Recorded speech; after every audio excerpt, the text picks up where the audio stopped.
риторика по работе с людьми, потому что именно в этом может быть будущее. Вот такая девушка, танцующая во время дождя, да, это говорит о том, что нам нужно провести большую работу внутри компании, чтобы донести вот это социальное преимущество бренда, в первую очередь до сотрудников, продавцов, и мы там можем поработать над их имиджем, да, но если вдруг над одеждой и привлекательностью, да, но если вдруг, не знаю, вот они танцуют на поле, если вдруг пошел дождь, они все равно должны быть как-то замотивированы и уметь донести до конечного потребителя социальную ценность. Вот такой конкретный пример.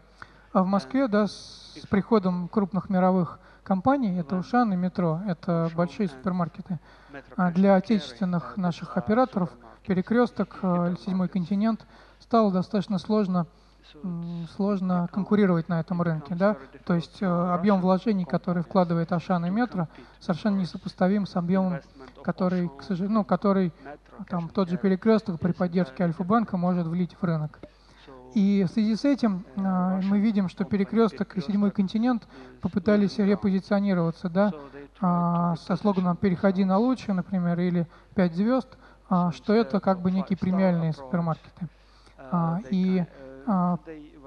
То есть, если ты покупаешь, происходила даже некая пиар-война, да, если ты покупаешь в Ашане и в Метро, то ты, не к среднему классу не относишься. У тебя должен быть некий социальный мотивация. Вот два примера. У меня часов нет, к сожалению, я не знаю, как я по времени. Ага. Значит, вот пример Фашон и Рыжей тыквы, да. Рыжая тыква — это первый экологический магазин, Фашон — это первый гастрономический бутик в Москве. Значит, Рыжая тыква закрылась через 2 года после существования. Фашон планирует активно продвигаться в регионы. По сути своей это одно и то же. Это дорогие продукты, которые доставляют в Москву самолетом, но уровень цен примерно одинаков. Да, то есть средняя корзина там где-то $60-70, самая большая 12 тысяч, да, но неважно. Значит, Фашон — это социальный проект. Тверская, красивая витрина, швейцары, парковка и некий статус, да, то есть люди едут туда не для того, чтобы купить здоровую там проростки пшеницы, да, а для того, чтобы заявить о том, что они здесь бывают. А в Рыжей тыкве это был просто достаточно дешево выглядящий супермаркет, ну и люди, чтобы покупать, там действительно должны были проникнуться идеей здорового образа жизни, то есть идеей продукта, а не социальной идеей. Результат, так, я тогда, с позволения, пробегусь по кейсам быстренько и на этом закруглюсь. Значит, провокационные, да, какие инструменты могут быть востребованы в социальном брендинге? Это провокационная реклама. Вот данный экземпляр родил достаточно большую волну в Петербурге и в Москве, но он был очень социально агрессивен. И компания, вот, которая заказала такое, точнее одобрила такой креатив, она неплохо продала дорогие стулья и диваны. Значит, это пример. Смотрите, вот ковбой с лошадью — это пикап Ford. Да, ковбой с лошадью — это то, что планировалось сначала запустить в качестве рекламной коммуникации. А вот такой железно-металлический образ получился, исходя из того, что были проведены, опять-таки, фокус-группы вокруг слова пикап в Америке, да, в результате чего поняли, что ждут совсем не кантри-эстетики, а чего-то такого зубовного скрежета металла. Была принята совершенно другая эстетика. Опять-таки, продукт сам по себе мог быть любым, да, то, каким он стал, обосновано социально. Так, это я вернусь потом. Значит, вот здесь просто иллюстрации к несколько кейсов моих собственных и коллег, да, касательно того, как это может работать. Вот название продукта, и белый фон, да, и некие слоганы, да, которые отталкиваются не от продукта, а от возможной реакции людей. Это водка. Значит, дальше банк. Здесь это был первый потребительский банк в 2001 году, поэтому намеренно в слогане нет слова «банк», которого люди очень боялись через 2 года после кризиса, нет слова «кредит». Да, здесь есть только про жизнь и про завтра. В общем-то, это была очень удачная рекламная кампания, потому что по 39% годовых люди очень желали приобрести кредит. потому что жизнь на завтра никто не хочет откладывать. Да, это у нас было. Значит, это, ну, известная компания, да, в данном случае. На тот момент она была очень удачной, да. Но с моей точки зрения, то, что там делает Мегафон сейчас, гораздо более спорно и неоднозначно, чем то, что было сделано там 4 года назад. Я знаю многих людей, которые хотели перевести свои корпорации на Мегафон только потому, что им понравился этот слоган. Но не сделали, потому что уровень связи был еще тогда не так хорош. Значит, Росбанк, да, просто деньги. Опять-таки, да, какой социальный посыл? Человек приходит в банк, ему выдают анкету, там, бах, для чего вам нужны деньги? И ты должен написать на приобретение, там, на обучение сына, там, на... И человек чувствует себя каким-то этим, как под стеклом, ему неприятно, ему не доверяют, да. В данном случае был придуман слоган «просто деньги», и маленький нюанс отсутствия графы «цель кредита» как проявление дружественности. MasterCard, да, деньги на прокат на все случаи жизни. Опять-таки, нет слова «кредит», нет слова «заем». Есть слово «жизнь», «деньги» и «на прокат». На прокат воспринимается гораздо лучше. Было изначально. Но когда вышел закон о том, что нельзя говорить о пользе пива и алкогольных напитков, то была выбрана вот такая вот нами форма, более игривая, но тем не менее. Последний шанс жить на Рублевке, да, это вот новый коттеджный поселок. Реально, как бы, никто не говорит, что это какой-то именитый архитектор или что-то в этом роде, что это уровнем комфорта сейчас никого не удивишь, о продукте ни слова, да. Единственное, что это последняя земля, это реально последняя земля на Омега Центурион, да, но как бы только по приглашению. Опять-таки здесь нет, это ограниченная серия, так называемый Black карт, да, ограниченная серия, которая выше там Platinum, распространялась только по приглашению, которого привозил там швейцар в очень красивой упаковке. Значит, это один из интересных кейсов. Это туристическая компания люксовых приключений, да. Когда рассматривалась две рекламных концепции, первая традиционная, там мулатки, гавайские рубашки, пальмы, красивый отдых, да, и вторая это, ну, некий офисный конфликт, личный конфликт, конфликтная ситуация, да, когда успешному человеку хочется побыть одному. Это было выбрано в качестве рекламного слогана и помогло, во-первых, отличиться от других, во-вторых, опереться на реальную какую-то ситуацию, потому что из 100 смотрящих рекламу, там 10 действительно хотелось побыть одним в этот момент времени.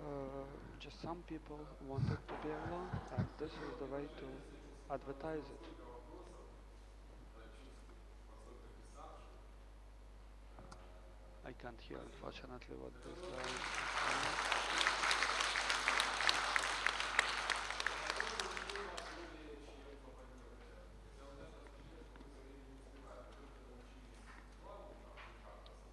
hear. He is not using microphone. Do you have any questions? I understand. I guess only, not that he says.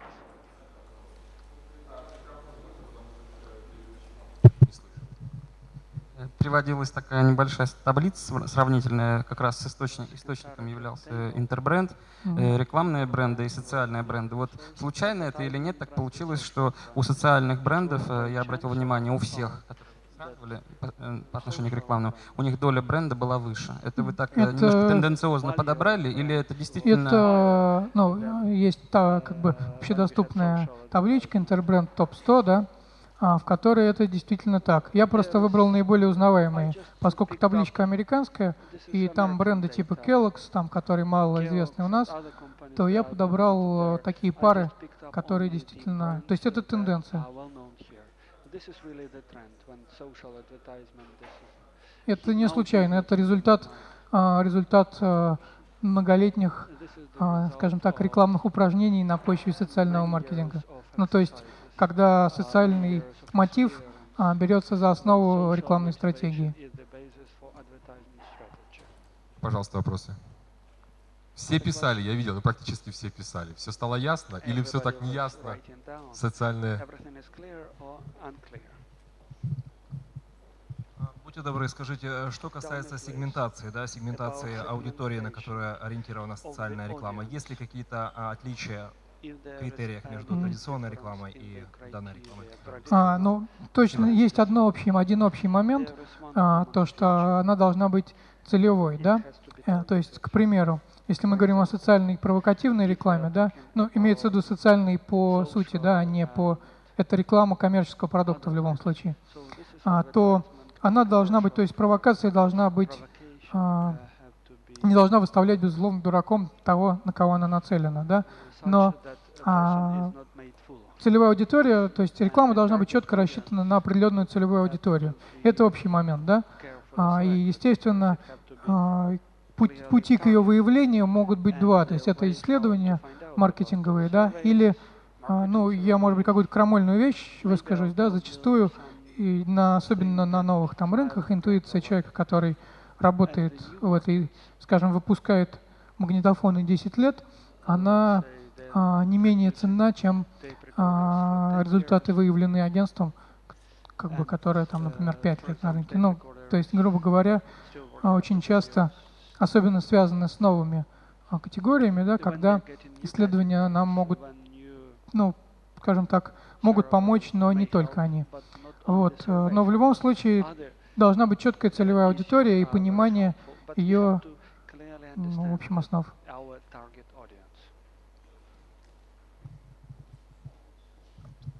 Вы немного начали уже отвечать на этот вопрос. Из вашего опыта, как вы относитесь к негативу, использованию негатива именно вот в рекламе, в основе которой лежат социальные мотивы? Спасибо. Негативу в каком смысле?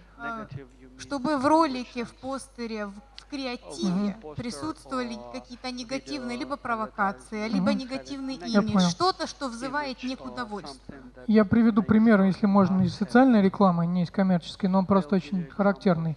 И висят плакаты в Москве. Позвони там по такому-то телефону, ну, останови терроризм, да, позвони по такому-то телефону, пока ты не увидел это в новостях. Вот с точки зрения социальной психологии это в корне неправильно, да. Это, с одной стороны, негатив, но негатив, смотрите, новости — это то, что совершенно отстраненно и внешне по отношению к человеку. Если я читаю это в новостях, значит, меня это уже не коснулось, да. То есть, вроде бы есть негатив. Если мы используем негатив, то этот негатив должен человека зацепить. Но он должен соотноситься с его нынешней, как бы сказать, ситуацией и предлагать в любом случае какой-то путь. И мы не... Очень опасно использовать, то есть говорить человеку о том, что, например, вот у меня был клиент, который предлагал продукты, ну, как бы здоровые продукты, да. Он предлагал затеять большую рекламу, такую пиар-компанию о том, что все едят очень плохие продукты, да, посмотрите, что вы едите. Но это бы не дало эффекта никакого, потому что, ну, опустили бы мы человека, что он ест там столько-то металла, там столько-то ртути, там еще чего-то, и что? Как бы мы не предлагаем выхода. То есть негатив нужен тут же, если рядом мы за паровозом цепляем вот решение, да. Спасибо большое. Я думаю, что, повторюсь, вот обед скоро. Вы можете поспрашивать, потому я видел, что очень много писала, тема очень злободневная. И, наверное, отвечающие на вопросы, а что делать, если у нас 21-я минеральная вода? Для Украины особенно злободневно, да, у нас тут минеральных вод. Спасибо большое за доклад. Прошу вас. И в продолжение, на удивление у нас... Она выживет, ничего страшного. У нас, на удивление, сегодня получается набор нестандартных тем. Мы не рассказываем о рекламе, как она хорошая, плохая, мы не рассказываем о начальстве, дает она деньги, не дает. Мы рассказываем о новых технологиях. И для меня крайне приятно, вот у нас такие, в этот день несколько, по-моему, все, с моей точки зрения, докладчики очень интересно рассказывают темы. Сейчас будет тема, я думаю, которую многие из вас ждали, потому что нетрадиционные технологии рекламы, уменьшение стоимости, повышение эффективности — это то, что мы хотим каждый день. И тема, связанная с созданием, давайте правильно, чтобы никого не... Сложное название. Тема, связанная с нетрадиционным использованием, с использованием средств массовой информации по-другому, это следующая тема. Прошу вас... Встречайте, пожалуйста, Рассел Голдсмит, Англия, директор компании, которая занимается такими средствами продвижения брендов. Прошу ваши аплодисменты, пожалуйста.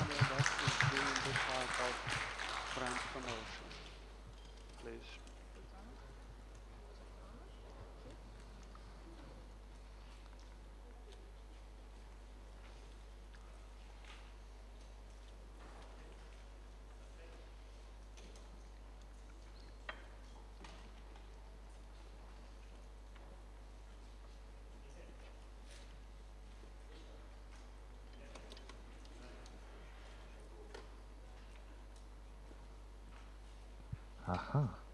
Is that better? Switch it on. See technology. Okay, I've got, I know we're sort of running quite late and you've got your lunch soon, so I'll try and be as quick as I can. I'll rush through the first section. If you don't like the first section, please let these guys know, because you've got me again after lunch as well. So bear that in mind. I've never done a presentation before which has been translated, so there's a use of a lot of terminology here that you know, hopefully the translation will come through and it all makes sense, and I'll try and make it as clear as I can. But what I've been asked to do is talk for the first section about how the media is converging, and when we talk about convergence, it's things like watching, listening to the radio through your TV, watching your TV through your computer. All these different types of media outlet are all now coming into one, and this is having a major impact for brands, obviously from where I'm working in the UK and across Europe. And then the second half, I was asked to talk about sort of viral marketing, how we're using the internet to sort of pass messages on, and how we can get brands engaging with consumers. So I've got some examples in the second part after lunch. So first part is more about setting the scene, talking about what it's like in the UK, how converging media is affecting our media diet, how we're consuming all these brand messages, and how we can use the internet to get those messages out to our target audience. And then the second half is a bit more about case studies. Now it's interesting, in the UK, I don't know if, are you aware of how we work in the UK with our BBC, and the fact that we have to pay a license fee to own a television? Are you aware of that? Okay, and the fact that that license fee then helps to fund our BBC, the British Broadcasting Corporation. Some people call it a license fee, others like to call it a tax, because actually we don't have any choice as to whether to pay it or not. So even if you own a television but turn around and say, well, I never watch any BBC programming, you still have to pay this so-called license fee or tax. Now what's interesting from a convergence point of view is the fact that I can now watch television through my computer. So if one of the license inspectors, which we do have, that come around and check that you've got a television, if you haven't paid your license fee, they'll then they can send you to jail. They can come around and check whether or not you've got a television set, and then, as I said, they can fine you. But the fact is, because I can be watching TV through my computer, I no longer need to own a television set to watch television programming. Now that's going to be a major impact in the UK with the fact that we have this license fee. So much so, and this is the front page of our national newspaper, The Times, only a few months ago. The government are thinking about introducing, on behalf of, obviously, to help fund our BBC, the fact is they're now starting to look at introducing a computer tax rather than a license fee for your television. So that, I suppose, shows the fact that this whole convergence, that the way that we're consuming media is now high profile enough to consider the fact that there is a major issue if I don't need a television set. So in terms of the way that people are consuming it, again, just looking at the BBC, this is talking about the fact that they're recognising that people now are watching programming when they want to watch it via the internet. Everything is now on demand. I think someone mentioned it earlier in the presentations about we're now starting to consume our media and our programming on demand. We choose when we want to watch things, and the fact that on the internet you can archive all your programming allows us to do that.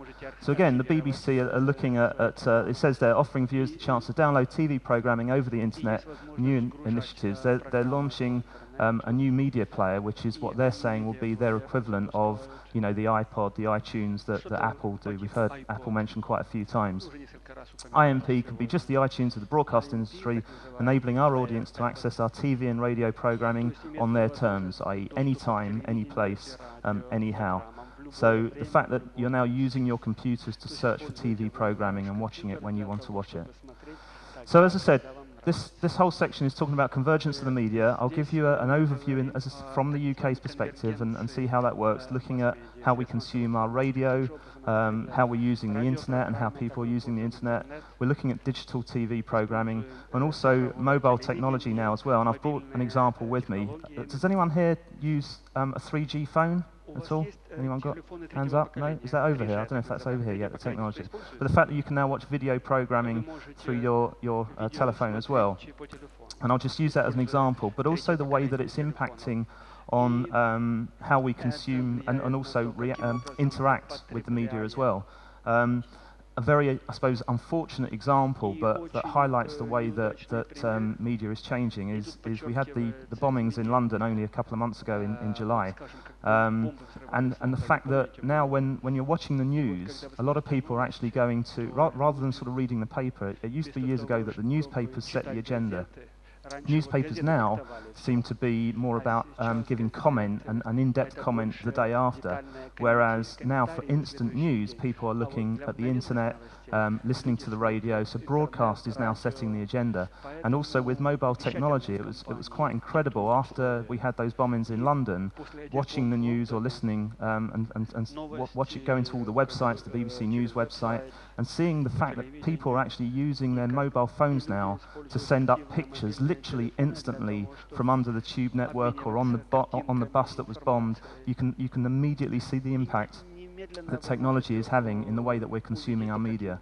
So as I said, we'll look at the way that convergence is affecting our media diet and what the impact that has on PR, on public relations. How do we give the media, the broadcast media, the facilities to get our story out there, to get our brand messaging to the target audience? So we'll look at what the media needs for us. Then we'll look at how we evaluate it from an online point of view, how we know that those messages are being delivered and that they're good messaging and not, it's all positive and not negative. And then I'll show you some editorial examples of how you can deliver your messages via different websites that people are visiting on a regular basis. And then, as I said, in part 2, we'll look at how we can engage with the consumer as well through viral marketing. Oops, I pressed the wrong thing already. Excuse me. So, do you all listen to the radio here? Just out of can I have a hands up if that's coming across? Yeah, a few people, most hands. Okay. Most people, as I said, broadcast is starting to set the agenda, and in the UK, I'll go through the stats in a second, but we all consume the broadcast media on a regular basis. We all listen to the radio. We tend to listen to the same station on a regular basis. We're very loyal to the station that we choose to listen to. We watch the TV regularly, although that's slowing down quite a lot because we're now spending more time online. But the fact is that broadcast, people tend to trust what they hear when they listen to a presenter on a radio station telling them a story, or a presenter on a TV channel, or a website that they regularly visit on a regular basis to get their news, to get their sort of updates. They trust that a lot more than they do necessarily what they're reading in the newspaper. And also the fact is that the broadcast media can be very interactive and it's very close to you. So, we describe it here as informative, educational, motivational. It promotes a sense of wanting, needing. It's beneficial. It can be enjoyable. We've talked about entertainment just before. It allows you to interact. So all these different opportunities from a broadcast point of view, it kind of makes sense to embrace that and ensure that your brand messages are being delivered via the broadcast media. So first of all, kicking off, just giving you, as I said, an overview of how we consume broadcast media in the UK. Starting with radio, almost everyone in the UK listens to radio every day of the week. Now, it's a very portable medium, so it kind of makes sense that they're listening to it regularly, because we have radios in our car. The radio is being listened to in the office now a lot. We've got a radio next to our bed that we use our alarm clock to wake up to. Sort of housewives are listening to the radio during the day whilst they're at home. Basically, even in the shower, people will turn on the radio whilst they're getting ready in the morning. So it's a very portable medium, and you can use it and take it anywhere with you. And so we listen to it on a regular basis. But what I think is surprising, and this whole convergence message, is the fact that 2.5 people in the UK, and 2.5 million people, in the UK, now listen to radio via the internet every week, as opposed to what we expected on the traditional radio. And also the fact that some of them are also listening to it through their television. So they've got the TV in the living room, which is all connected to the great surround sound system that they've now got with their home cinema. So the sound quality coming out of their TV is much better than what they were used to with their sort of traditional radio that was sat on the shelf. So they're now starting to listen to the radio through their TV. And also, incredibly, they're also, you know, you've got over 1 million people now listening to the radio via their mobile phone. So, you know, the broadcast medium is accessible everywhere from a radio point of view. On the web, I don't know, again, the penetration of internet use over here, but in the UK, we're now up to almost 60% of the UK have internet access. 35 million people in the UK now use the web on a regular basis. And it's not just and it's quite surprising actually when we get briefs through from our clients and certainly the knowledge base and people's expectation of who's using the web. There's still some people still think that out there it's these kind of 16-year-old male geeks, these sort of techno-savvy kids that are the only ones on there. But actually, you'll find that the percentage of use is spread across all the age groups. So there's lots, you know, it's now across all types of people that are using the internet in the UK. It's pretty well split, male and female. And it's pretty well spread across the country. I mean, obviously you've got more use in London because more people live there. But in terms of the percentage of the population, you can pretty much reach anyone you want now in the UK via the internet. And in fact, over the last year, this chart just shows the percentage of people who use the internet for the first time in the last 12 months. So we can see that the largest growth areas are on the female market. And again, we're finding now that a lot of women are now doing their shopping online, ordering their groceries through stores like Tesco, which is a huge brand in the UK. But also, it's the older market that is coming on board now. So as I said, it's not just your 16-year-old sort of boy that's using it, but it's the older, over 45 market that are using the internet. And again, when they go and buy their computer for the first time, what they're getting is everything on it. All the plugins, all the video technology. Their computer that they've bought this year will be a lot more advanced than someone who potentially may have been using the web for the last couple of years because they haven't yet got through to upgrade on it. And again, this graph, it's not that clear, but it just shows the green bar is the percentage of population. If we concentrate on the one on the right-hand side of the screen, the green bar shows the percentage of the UK population who are online compared to the actual percentage of the UK population, you know, who actually live in the UK, so to speak. And you can see there that the online population pretty much is equivalent to the actual UK population itself, other than in the over 55s market, because we're such an, we're an aging population, so there's a lot more over 55s living in the UK that aren't quite online yet. But as I said, what we found in that graph that I showed you just a little while ago is that these are the people that are embracing the technology and are coming on board. And in fact, in the last, it says there, the over 55s using the internet have grown from 7% to 17% in the last 5 years. So now, we're seeing more and more of them coming on board, and these are giving us opportunities to access these people that do have money to spend, obviously. Now, it's interesting that it's still pitched as new. It's called new media, obviously. But my view is, well, should we still call it new media? Broadband technology has now been around for a couple of years. As I said before, over half. The fact that we've got so many people now using the internet, over half the UK population are actually online every single day. So has this new technology, this new media, actually just become part of our traditional media diet? The fact that, with radio, TV, etc. Of those people who are using broadband, 70% of them are online every single day. So the better connection that you have to the internet, the more likelihood is that you're going to be using it on a regular basis. And that kind of makes sense, because when we had modems that were dialing up at a slow rate, it was taking forever to find information. It got frustrating. Plus also it was taking up your phone line at the same time, so you were concerned that, well, if you're on the internet, then there's other people maybe trying to give you a call at home, and you couldn't do the two things at the same time.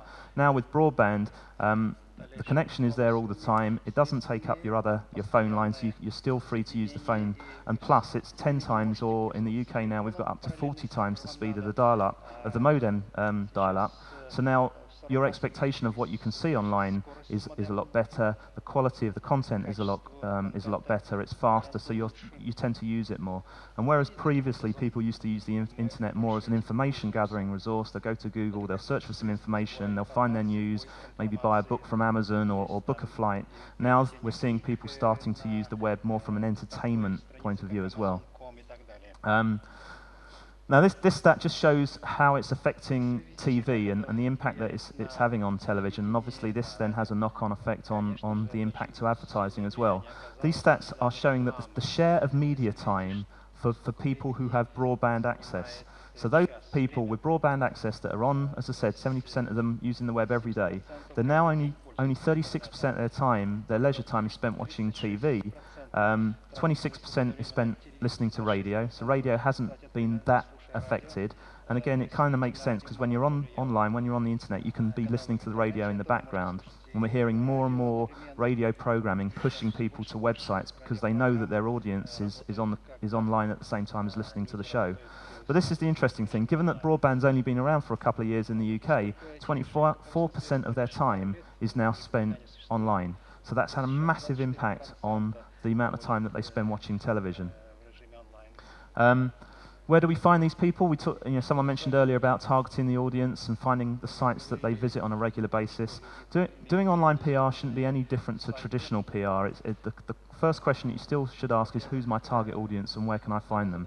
A lot of brands spent lots of money a few years ago building these all singing, all dancing websites with loads and loads of stuff on them. But at the end of the day, the people that they're trying to reach will be going to other sites to find content. So just like you wouldn't create your own newspaper or you wouldn't create your own radio station, you take your story to the other media where you know that the audience are reading or listening to. Well, the same goes for the internet as well. So obviously we've got websites out there. I hope most of these you're aware of, but people like AOL and MSN, that's where a lot of the audience are going to on a regular basis. But also the fact is that with the internet, it does give us the access to the opportunity to access a lot of niche audiences as well.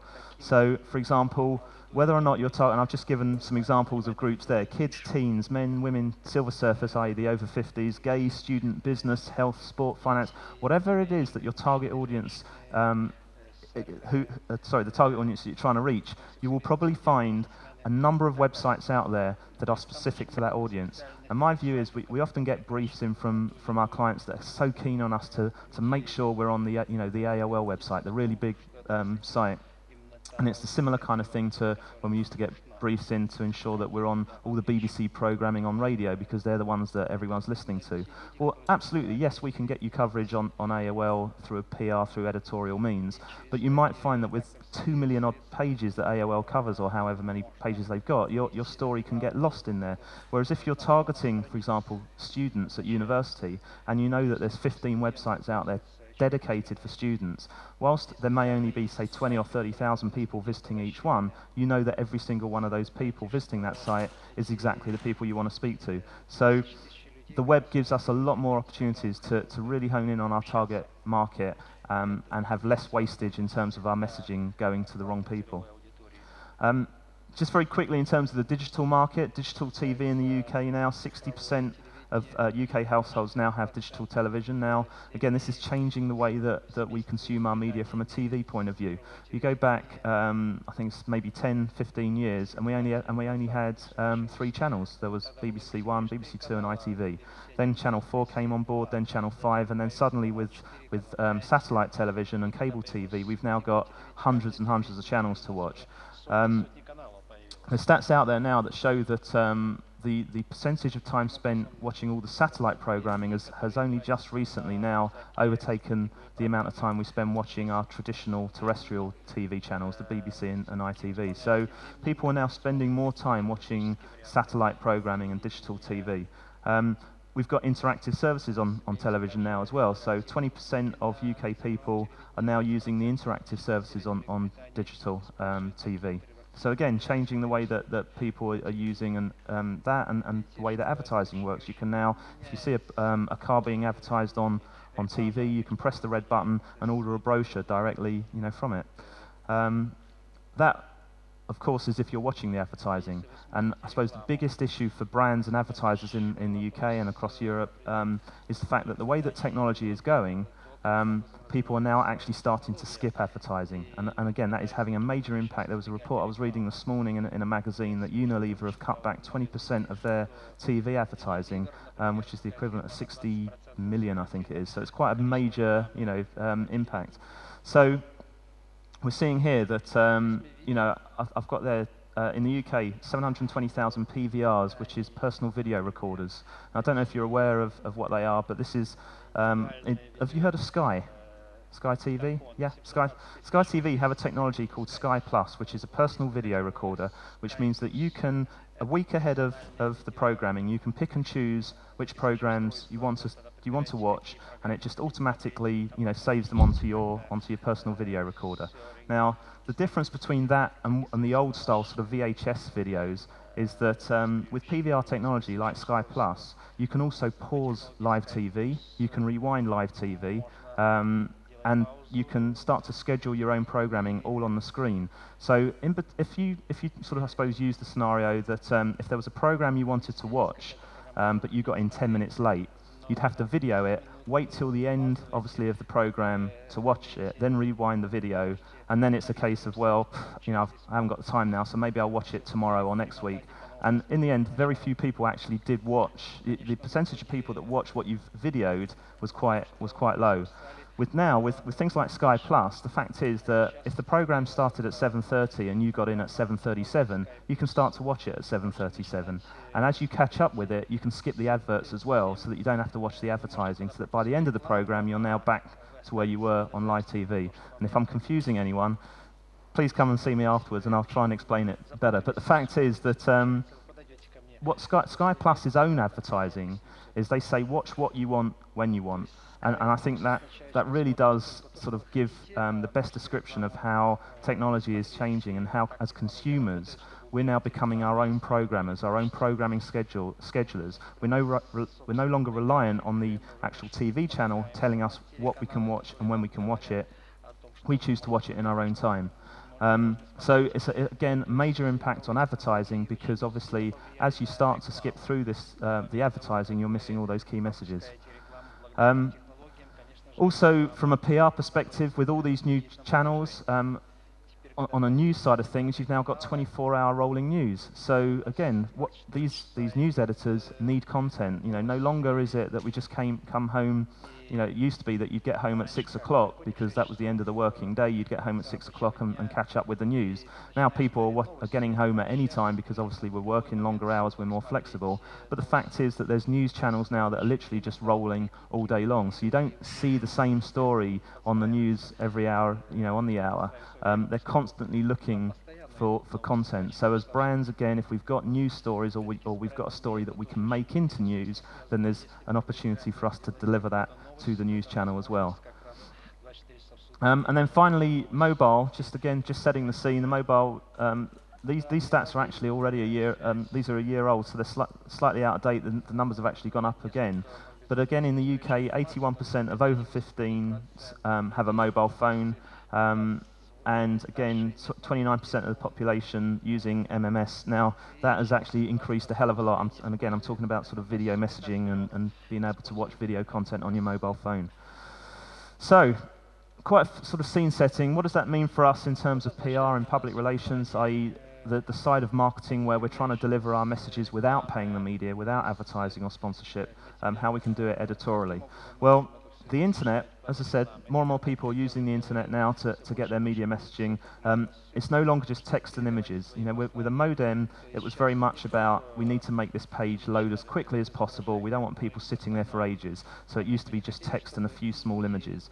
Now, people's expectation is that they're going to see video, that they're going to hear audio. So that automatically changes the kind of content that we're delivering. Broadband means people use the web to listen to radio and watch TV. As I said before, they're watching what they want when they want, and they can do it on demand. And in the UK, again, I don't know if you're aware, but we have these regulators. A government set up a body a few years ago called Ofcom. It's the Office of Communications. They regulate all the messaging that is delivered via advertising on TV, on radio. But what they can't do at the moment is regulate the internet, because obviously you can deliver content from outside the UK. So that's a major issue, again, for brands, because it gives us the opportunity to kind of not break the rules, but kind of bend the rules slightly, because what we couldn't do on television, as an example, due to Ofcom regulations, is create a half-hour show dedicated to, so our brand. So if I'm Vodafone, for example, I can't create an entire show for half an hour with my own spokesperson, with all my logos on it, just talking about Vodafone. I'm not allowed to do that because of the regulations that we have.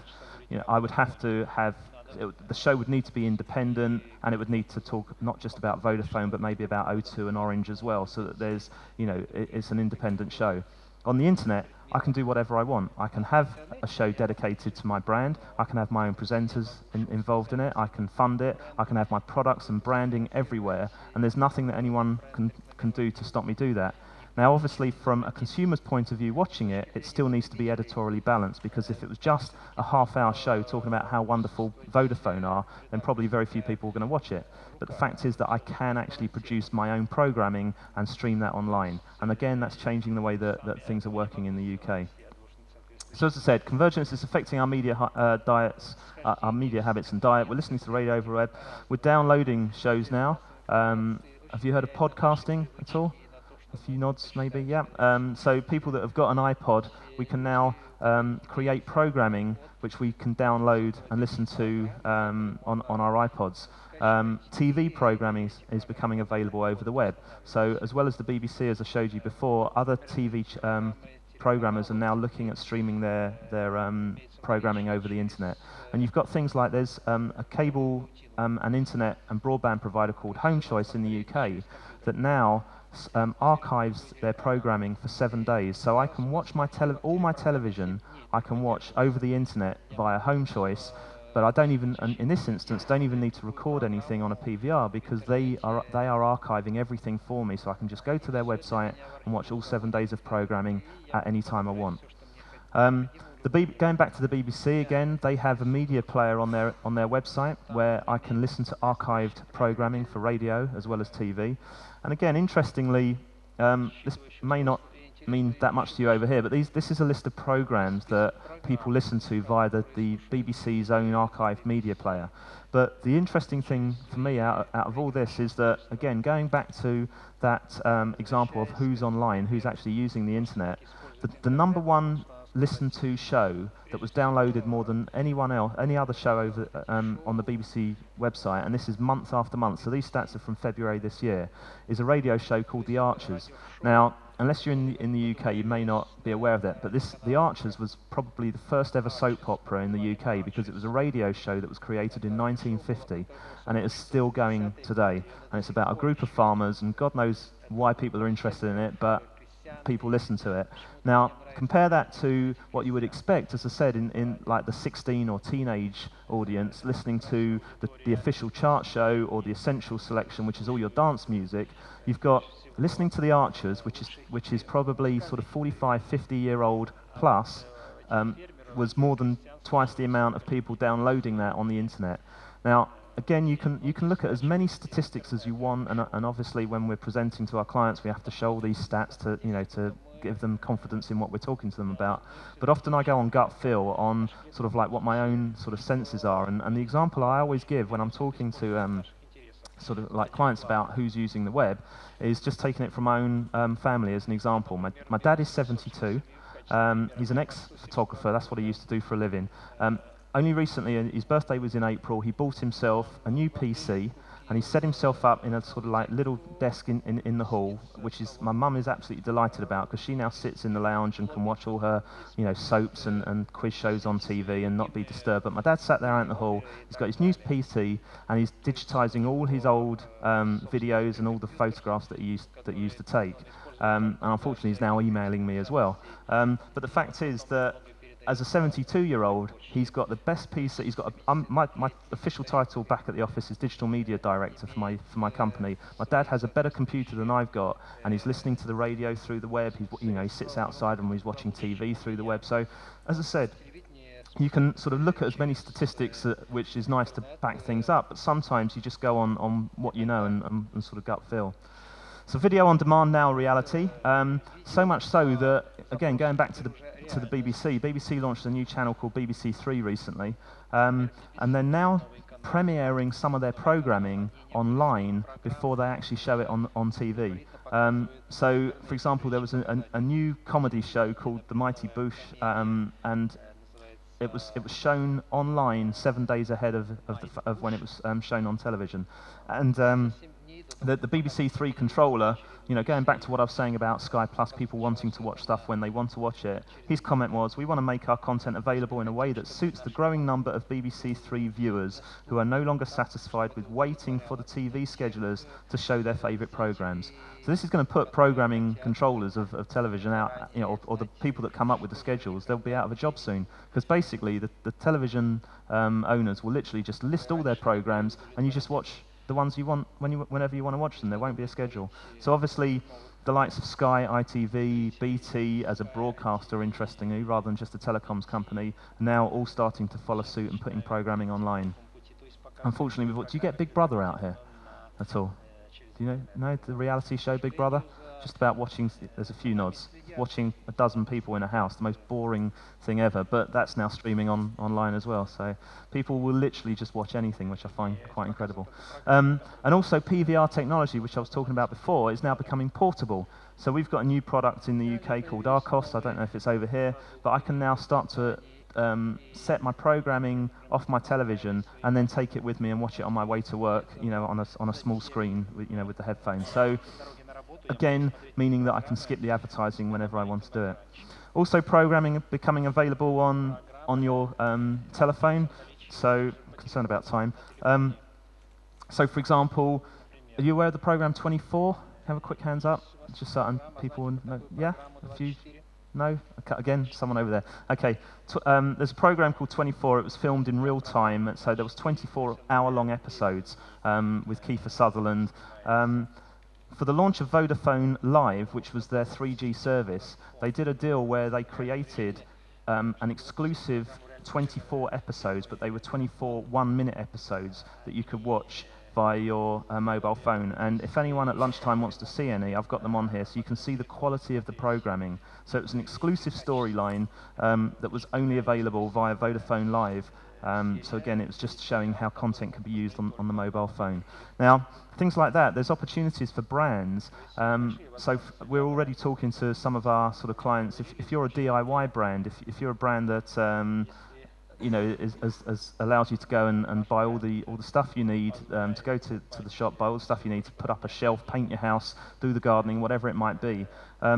Or if you're, again, I don't know if you've got IKEA here, but if you're a brand that produces, all the flat pack build cupboards and tables, etc. So when you get home and you lay all the equipment out on your floor and you're trying to work out how to put this cupboard together for your bedroom, and you have absolutely no idea, you've got a whole load of instructions and none of it makes sense. Wouldn't it be great as a brand to produce maybe 3 minutes of programming just to show you how to put all that together? Or how to put up a shelf at home, if you're not a DIY expert, and then also recommend the tools that you can pop down to the local store to buy. Now, that wouldn't necessarily, if you're sort of, for example, building this cupboard for your bedroom, this wardrobe for your bedroom, you wouldn't necessarily be right next to your computer. So to be able to not necessarily watch it online, but to download it so I can watch it on my mobile phone, so I can watch the first sort of couple of stages. Excellent, I'll pause that, put all that together, watch the next bit. It's just giving brands the opportunity that once you've left the store, that interaction with the consumer no longer has to end. I can continue as a brand to interact with that consumer once they've got my product back home and really sort of like complete the circle. So as I said, all these additional channels for media mean only one thing for PR. It's opportunities for greater targeted coverage. The web editors, the TV, broadband broadcasters, those news channels, they need one thing, and that's they're continually needing content to keep people coming back more and more. Are we okay for time? Because shall I go for another few minutes? Yeah. Do you want me to keep going? Okay, I'll skip through this bit. So in terms of what the online media needs from us, all these media owners, they need a good story. At the end of the day, PR is all about delivering a good story. How can we get my key messages onto those targeted sites?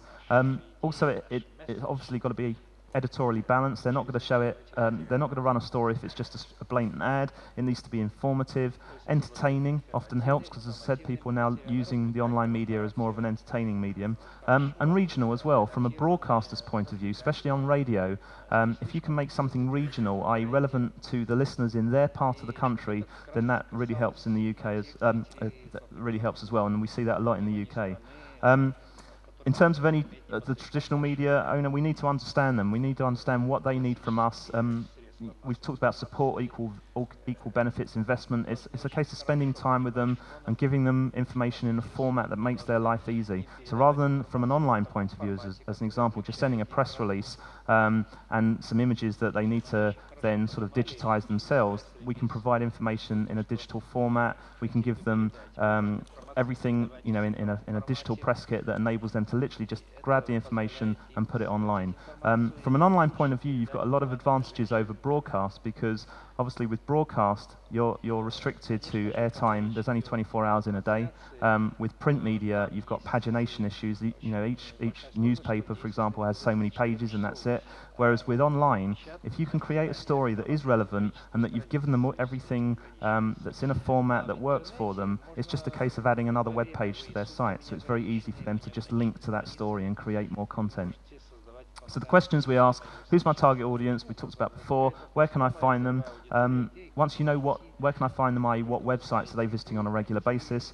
Once you know what sites they're visiting, what stories do they want, and what format do they want those stories in, and what type of ways do they want to show that story? Do they want to run a competition? Do they want to interview your spokesperson? Do they want you to their audience to be able to interact with maybe a spokesperson from your brand? Lots of different opportunities. There's mass and niche targeting available, and also how can we engage with the audience? And that's the element that we'll look at after lunch. But is it just entertaining, or can we empower the consumers to do our marketing for us, which is the viral element? How can we get them involved with the brand, and also how can we interact with them? So it's same as traditional PR from an online point of view. We work our contacts. Just because it's online doesn't mean we just email them. We call them, we speak to them, we understand what their interests are. We said there, it's working smart. It's finding where we can maybe network our story. So if there's a site that takes a feed, how can we get to that feed that we know that is going out to other sites at the same time? And then, as I said, we provide it in a format that works for them. So, for example, when we're talking to digital media owners, we always deliver a story in a digital format. So we've got a website called presskits.co.uk where it enables the broadcast media owners to come and grab the information that's already formatted for them, so they literally have no work to do if they want to run the story. In terms of evaluating it, we look at the way that the message has been delivered. It's not, sort of PR agencies historically have been obsessed with looking at what the media value was, i.e. what would it have cost had I advertised on that particular website or on that radio station or in that newspaper. Now, yes, obviously that has some importance, but it's more important for me to ensure that the message is being delivered correctly, positively, and to the right target audience. Because if I do an interview on a radio station, as an example, and that presenter is constantly arguing with me, is sort of being negative about my brand, then yes, whilst I might have got, say, a minute or 2 minutes talking about my brand on that radio station, and then I say, well, if I'd have advertised for that 2 minutes, it would have cost me X. The fact is that if that interview was totally negative, I wouldn't have wanted any of it at all. So we look at the quality score, the message delivery, how biased the coverage was it positive, negative, neutral? And you can do that online by just, this is an example we had on an educational company that was producing a DVD trying to get people interested in learning Latin again, and they're trying to get Latin back onto our educational curricula. And you can see there the graphs, look at the campaign bias, how much of it was positive and neutral. We had some coverage, for example, on our Guardian newspaper, which ran it on a website, and we did a web chat, which I'll talk about later in the second half, about how to interact with people. We had a spokesperson from the brand actually talking to users. And what you can see here on the quality score, and this is the main thing for me, is that the webcast and the web chat all score positively. You can see those figures there. It says on to the very right, anything from 15 to 20 is a positive score. And I haven't got the time to go into how they come up with that. But the chat that we did with the spokesperson scored over 16. You know, all the websites that we built, you know, got great coverage and great messaging. Well, you would expect that because we're in total control of it. But what was interesting is on the Guardian's website, directly after the web chat, they got their users to then interact in a kind of discussion board, and that's the bit where we then suddenly lose control of the messaging. And interestingly, that scored just over 5 in terms of the positive of the messaging. So nothing was actually nothing was actually negative, sorry. But in that discussion board, users were starting to talk about other products that they've used, and you know, so we lost control of the messaging. So it's just something to bear in mind in terms of the way you evaluate. It's not just about how much coverage I got and how much that would have cost me to advertise. It's how good was and how strong was the messaging that we delivered. So just very quickly, some examples of how we can deliver content online, and then we'll stop for lunch. I'm going to skip through these very quickly. Straight editorial features. So for example, this is a campaign on behalf of Business Link, which is an organisation that helps people in the UK, helps people set up their own businesses. We had I don't know if you've got Coffee Republic out here, but we had the woman that set up Coffee Republic. It's one of these coffee houses in the UK. We went to the likes of MSN and NTL World, big websites in the UK, big service providers, content providers, and we gave them the opportunity to do an interview with her. So again, you can start to see that's as you would expect from a national newspaper, but sort of taking things one step further is, as I said, broadband providers are looking for more content, more video and entertaining content. So an example here where we were tasked with trying to get people to start to phone the hotline for the kidney donors for transplants. We ran a story, and because we were doing the TV side of it as well, we had video footage that we could use. So rather than just stopping with a story being placed on the BBC's website, as you can see on the left-hand side, on the right-hand side is a clip of a case study that we'd actually gone and filmed because we were using it for television. Well, why not use it for online as well? So really start to enhance the story. That's for kind of mass audiences. I'll come back to this one after lunch. This is targeting sort of niche audiences. This was a campaign that we were trying to reach people who not only watched and are fans of Star Wars, but actually go out and buy every single action figure there is and all the merchandise that goes with it. So I'll explain sort of that afterwards, because that's where we really started to get some viral marketing involved. But you can run competitions on websites as well, where again, we're not paying the website to run it. If we've got a decent prize, we can deliver lots of key messaging for the audience. So for example, again, this is something that ran on AOL. This was for Loire Valley Wines, a French brand, and we had the opportunity to give away a weekend in the Loire Valley. So it was a nice prize. Didn't cost the brand very much, but the perception to the audience was that this was like a £1,500, £2,000 prize. So give that to the likes of AOL with a lot of editorial content about why we're sending them out to the Loire Valley, and all the editorial on the right-hand side is all about the different wines that they produce there, and obviously where you can buy them in the UK. But that's editorial, that's not a paid-for activity. We haven't paid AOL anything to run it other than we've given them a prize, and then they can start to really interact with their users. So other competitions for Hewlett-Packard just gives you an example of the kind of breadth of coverage that you can deliver without paying the website to run it, just by giving them some good quality prizes.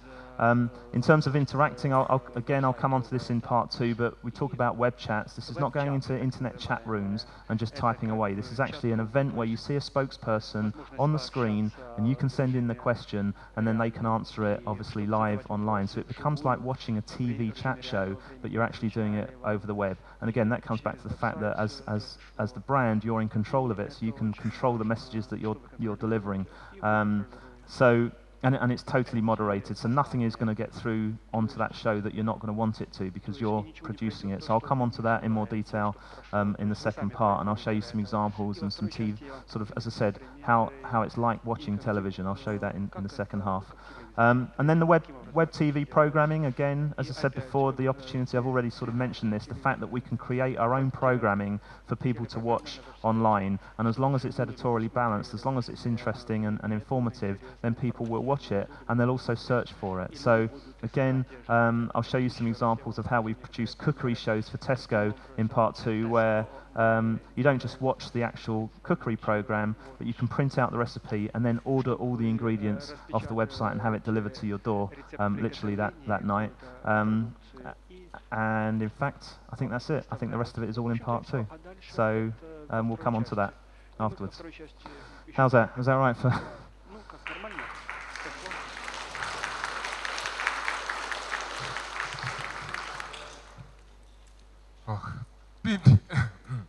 Перегруз по всем каналам. Да? Много информации. Вопросы, пожалуйста.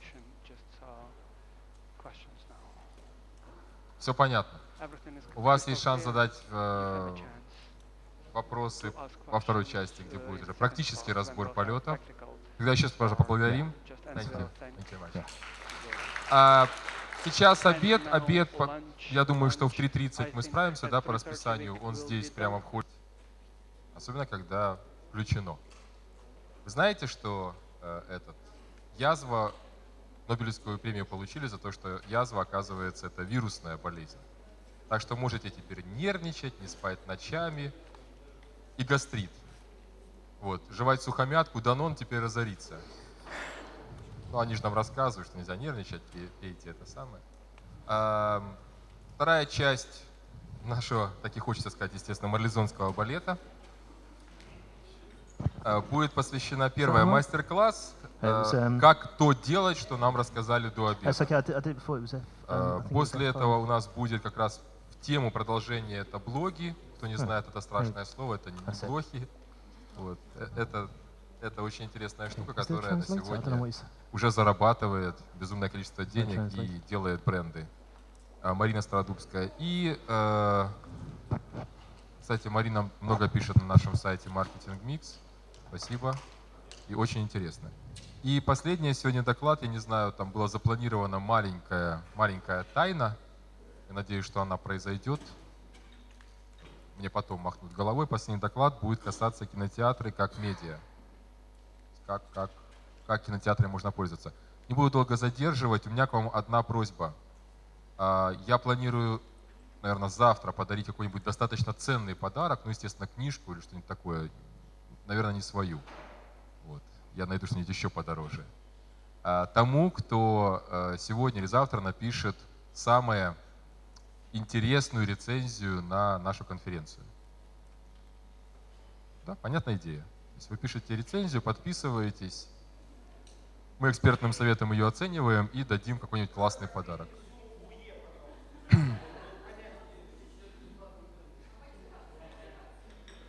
Я не изучил вашу целевую аудиторию, не знаю мотивацию. Вот. Могу перейти только фактами, согласен. Давайте там, условно говоря, целых $10 будет стоить книжка. Ну, книжка же она бесценна, вы понимаете. Ну ладно, 20, хорошо. Я найду какую-нибудь умную книжку. Понятная идея? Я очень вас призываю, мы будем этим пользоваться потом, естественно, в своих собственных корыстных целях, но просто очень бы хотелось прочитать, в том числе и гадости. Мы можем дать 2 приза, за самый лучший отзыв или за самый худший отзыв. Спасибо, это вирусные технологии. Спасибо, теперь передаю слово по следующая часть, воркшоп, пожалуйста. Я думаю, что будет неплохо, вы сейчас все заснете, конечно, после обеда, но будет неплохо, давайте поприветствуем еще раз аплодисментами докладчика. Thank you. Your turn. Working?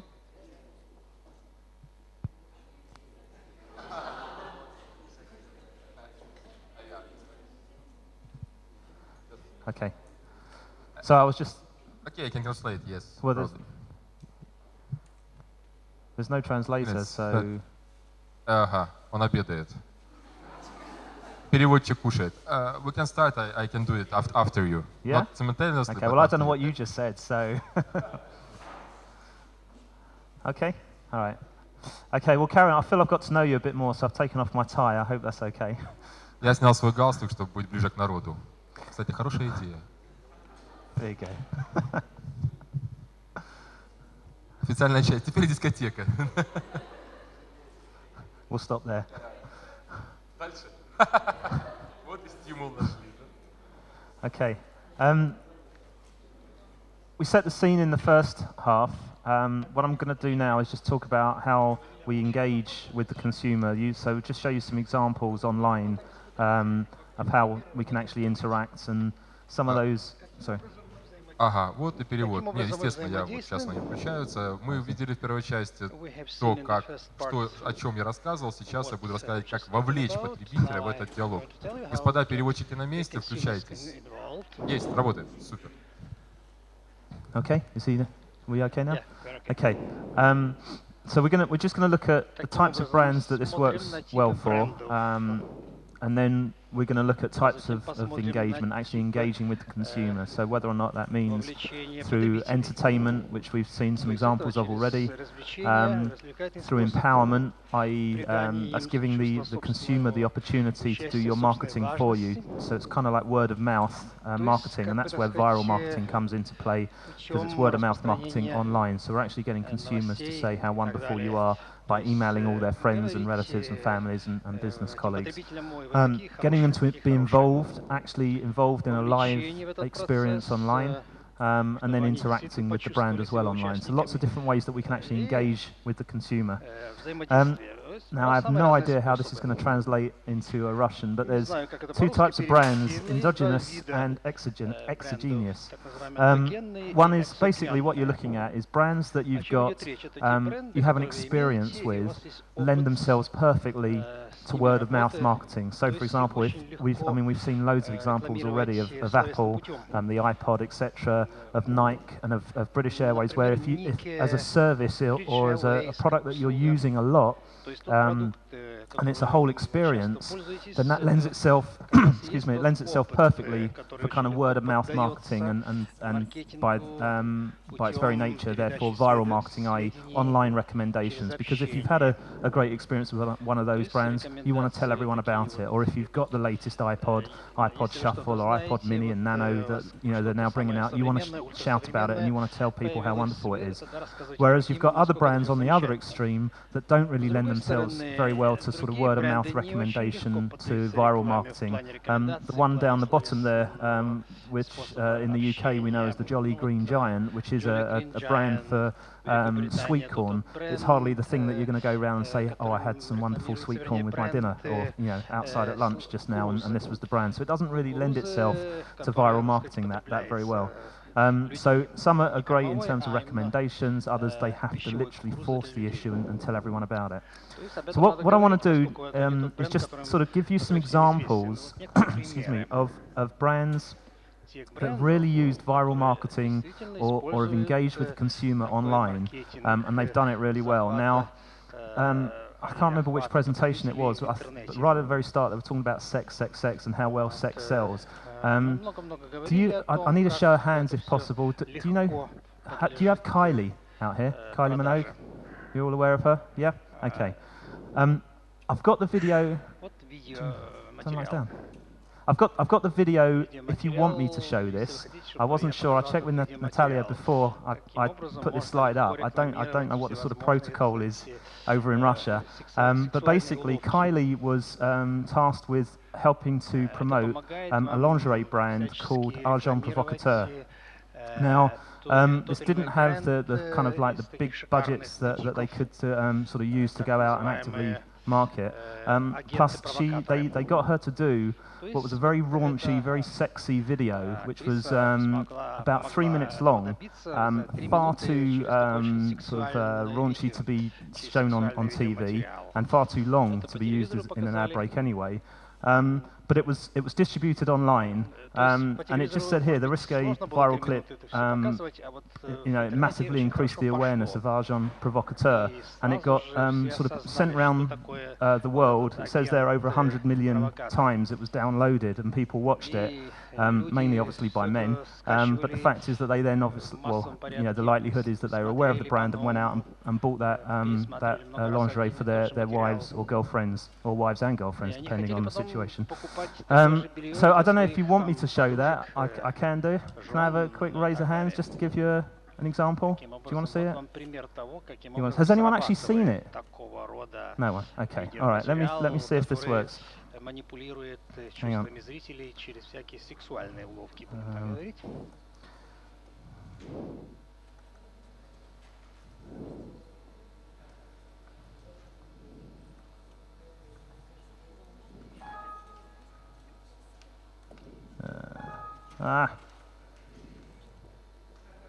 Can someone... Кто-то может вмешаться и помочь? That's it.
Okay, hopefully with some English humour in there, you've got the message that was they were trying to portray. But hang on a second, let's just get this back.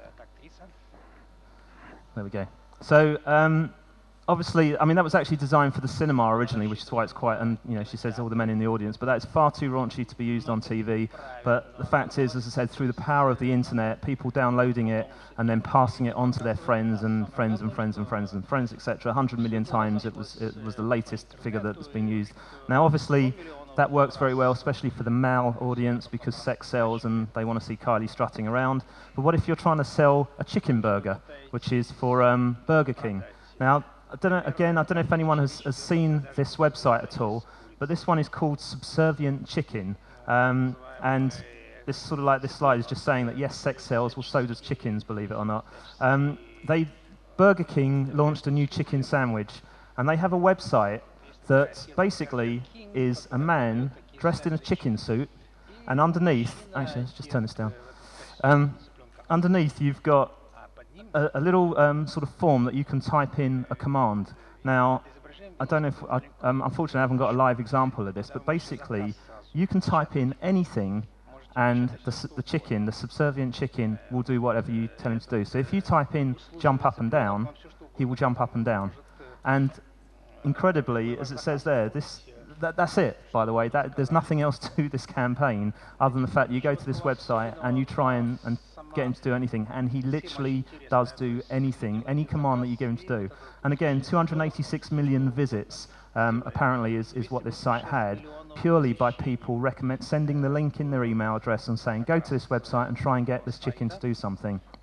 And through the power of that, the awareness of the fact that, because when you entered the site, it made you aware that this was coming through Burger King and it was to celebrate the launch of their new sort of chicken sandwich, the awareness of Burger King's chicken sandwich went sky high. Now, whether or not that had any impact on sales, you know, is hard to actually sort of look at, because, you know, just because I've gone to the site and I've had quite a laugh with, you know, getting the chicken to do something has not necessarily made me to run down the high street and buy a chicken sandwich from Burger King. But the fact is, again, that it's a very simple concept.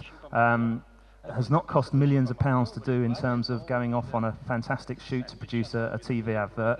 Had to go and buy the media space, you know, on television to then generate the awareness. It's literally a very simple site of a man dressed in a chicken suit where they've created a database that basically any command, they've got something that will enable the pre-recorded video to then, you know, do whatever you ask him to do, and then that's it. And then it's just left for everyone else to go and do the marketing for them by going out and telling everyone about this website that's there. Now, this is an example I showed you before. Again, can I have a quick hands up? Who here has seen Star Wars? Yeah, a few of you. Not everyone's going to admit it. there's people out there that are fans of Star Wars, but not just fans of the film, will actually are fans of all the merchandise that goes with it. Now, Star Wars, when it first came out in 1977, was the film that created the whole kind of entertainment merchandise industry. And it still continues now in that in every time there's a film comes out, they've got all the models and all, you know, the lunch boxes and everything else that goes with it. There's a company in the States and in the UK as well called Hasbro. Hasbro are the ones that actually produce the little action figures that you can buy for the kids to play with. But interestingly, it's not just the kids that buy the little action figures to play. You've actually got very grown-up men who also like to collect these things. Now, in the UK, Hasbro reckons that without doing too much detailed research, they think there's about 10,000 of what they call core collectors, people that will literally buy every single bit of merchandise that to keep. Now, they won't just buy one of these. Sorry, just to compare, this is not like mum buying for her little kid, you know, from the local toy shop and buying one or two of these models. These guys will literally buy every single one of the collection. They won't just buy one, they'll probably buy three, because one goes up in the loft that they can keep nice and in pristine condition, because they, for some bizarre reason, think in years' time, in 20 years' time, it's going to be worth a lot of money.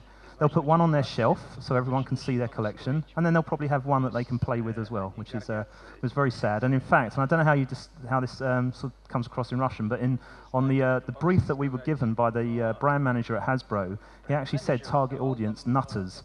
So I don't know if you're aware of what I mean when in the UK we talk about a nutter, but someone a bit sort of like strange in the head.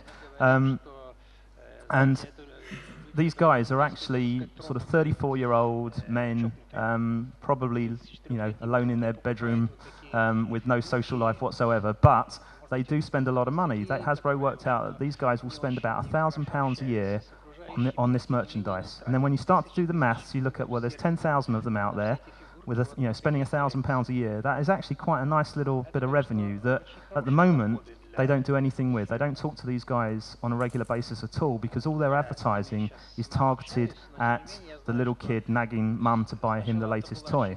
But the issue with these guys is that to complete their collection, they were really struggling, because in the big high street stores, and if you know anything about Star Wars, they would have Darth Vader and Luke Skywalker, all the sort of big selling little action figures, but wouldn't have the entire collection. So they were having to go online to sites like eBay and spending fortunes to complete their collections by buying it from places in the States, in America. So how can we find these guys? Well, best place to find them is probably on the internet, in their little sort of chat rooms.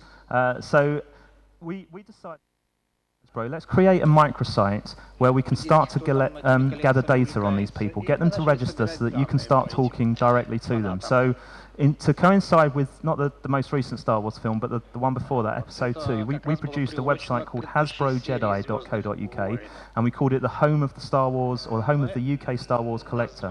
Now, this was not going to be an all-singing, all-dancing Star Wars website to compete with all the Star Wars sites out there that were promoting the film. This was purely to enable us to get some data, get people to register who collect Star Wars products that we could then talk to them directly.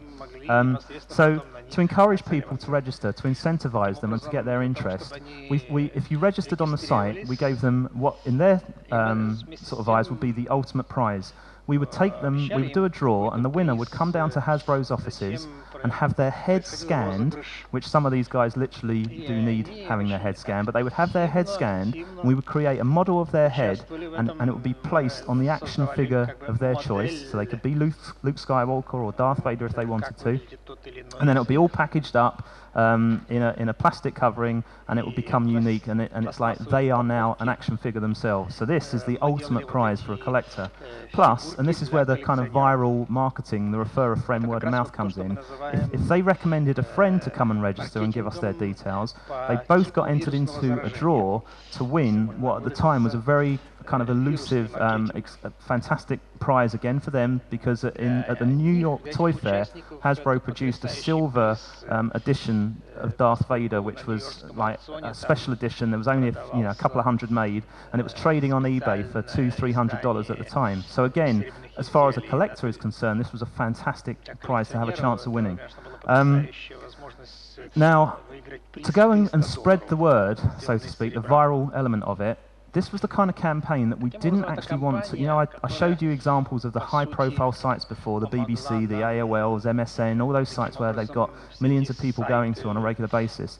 In this instance, we didn't want millions of people to know about this because we only wanted to talk to collectors. The kind of language and conversation that Hasbro wanted to talk to these guys was very much at a collector level. So we did a search on Google, on web, on Yahoo, looking for websites of people that created their own collector websites about Star Wars, and came up with these websites like Rebel Scum, and there was another one called the Jedi Masters website. And as I said, you've got to sort of get your head into the kind of people that these are. But literally, just by making 7 calls, or, well, sort of like we emailed these guys, and also phone them if there was a phone number, but otherwise we would send them an email, and basically we said to them that we need your help to help us promote this site. We're aware that you know, you're not happy that Hasbro don't support you and give you a lot of information about your products, so we're creating this website for you, but we need your help to spread the word.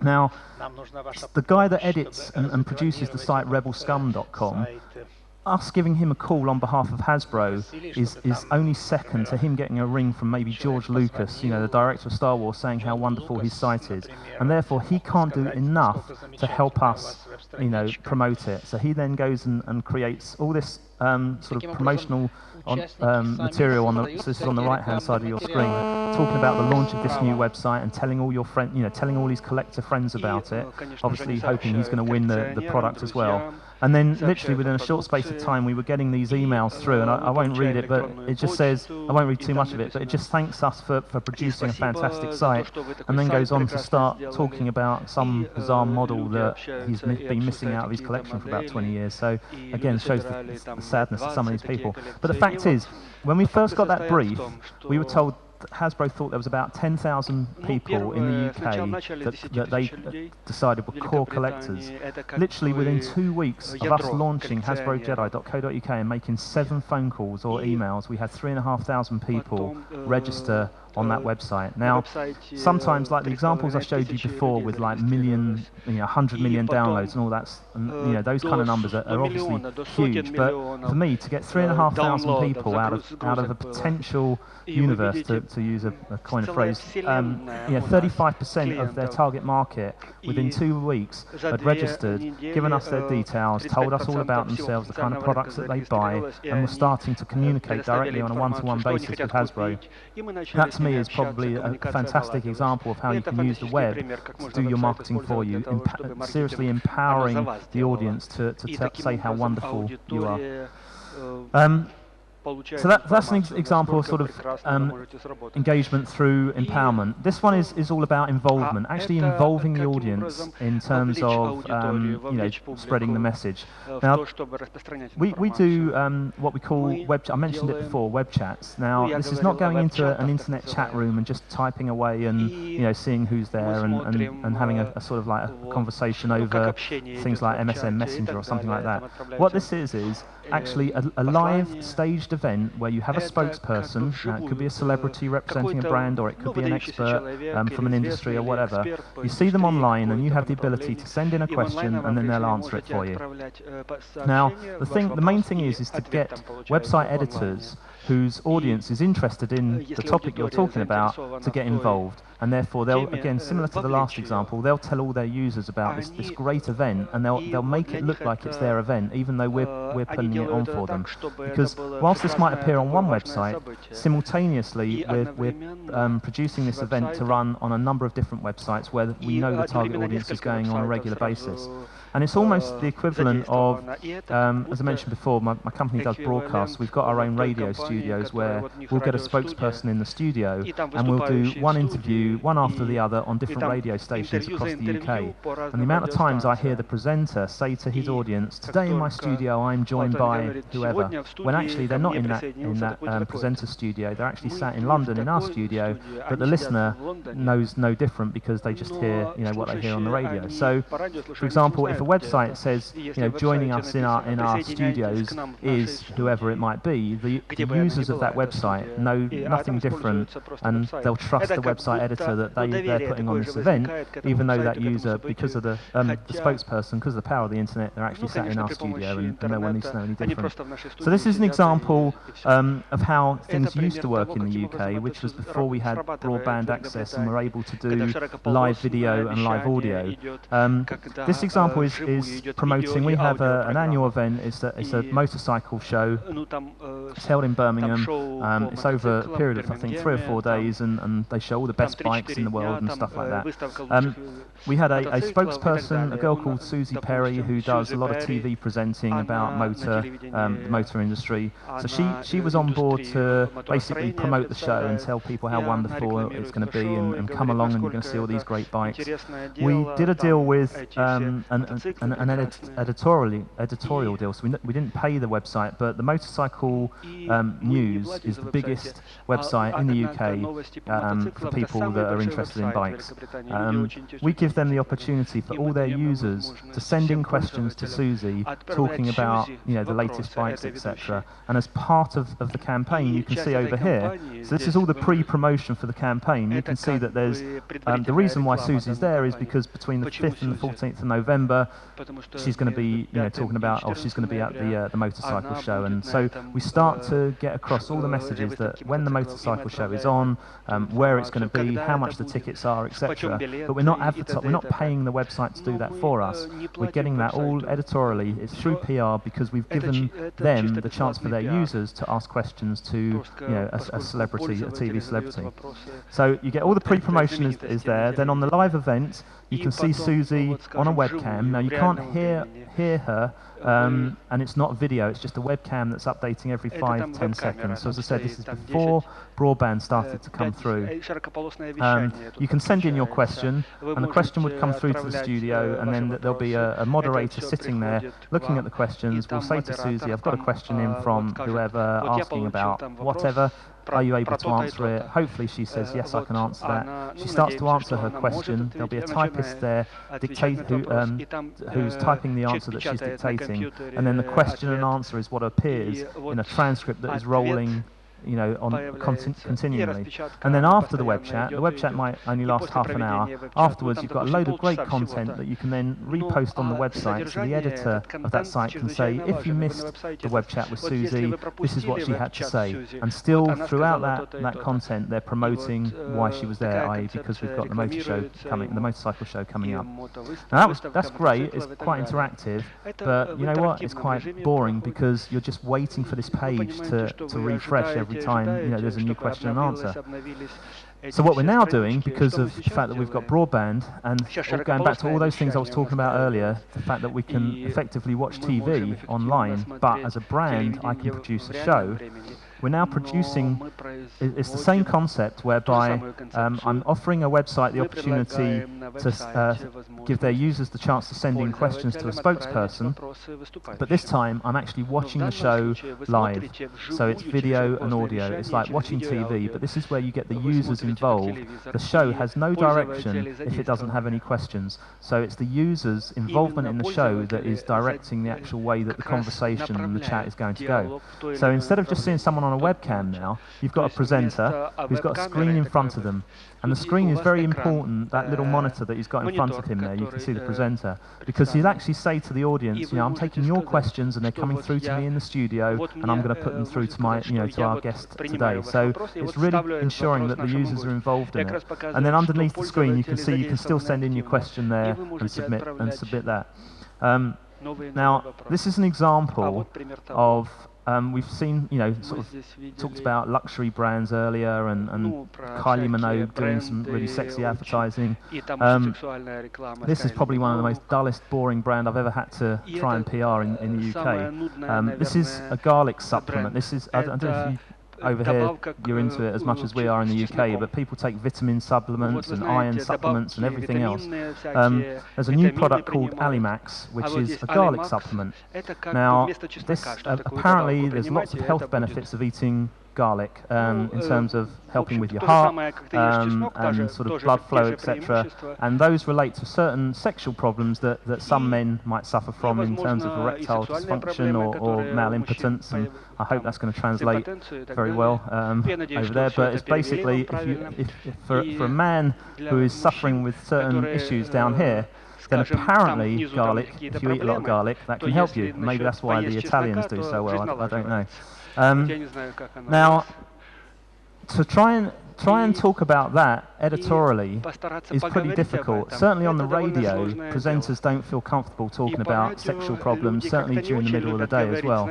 And also, trying to get across a story that, well, if you take a lot of garlic supplements, it's going to help you, that's from a sort of sexual point of view, etc., as well as all the other health benefits. Well, that's a blatant advert. There's nothing really interesting for a website editor to get involved in.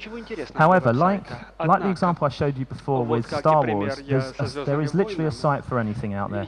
Now, you do a search on sexual health problems, male impotence, sexual erectile dysfunction, and you'll find a lot of different websites that are there to help and give sort of advice. And obviously with the web, that's great because the web gives you that anonymity. You don't have to, it's not embarrassing to actually say to someone, I've got a problem. You can just go online and find the information.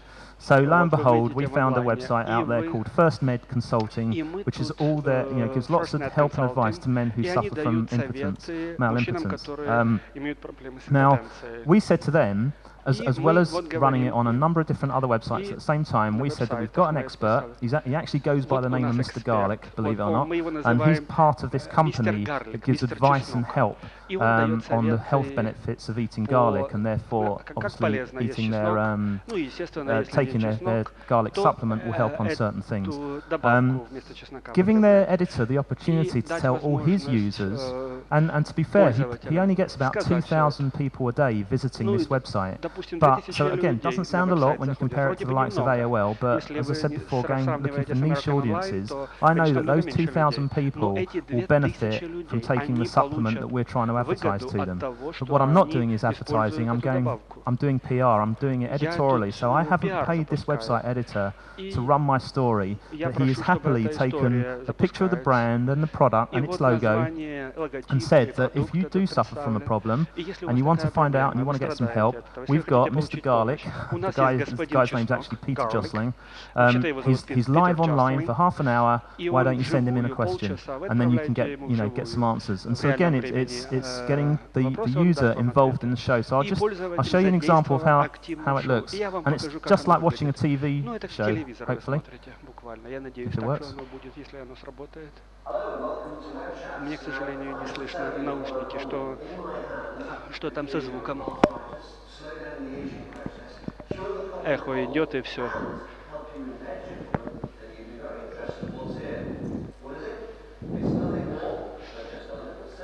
Это ничто иначе, как добавка замещает чеснок. И это вот и чеснок выполняет такую роль. И здесь ко мне присоединяется человек. Вот он написал книгу такую-то. К сожалению, ничего не слышно.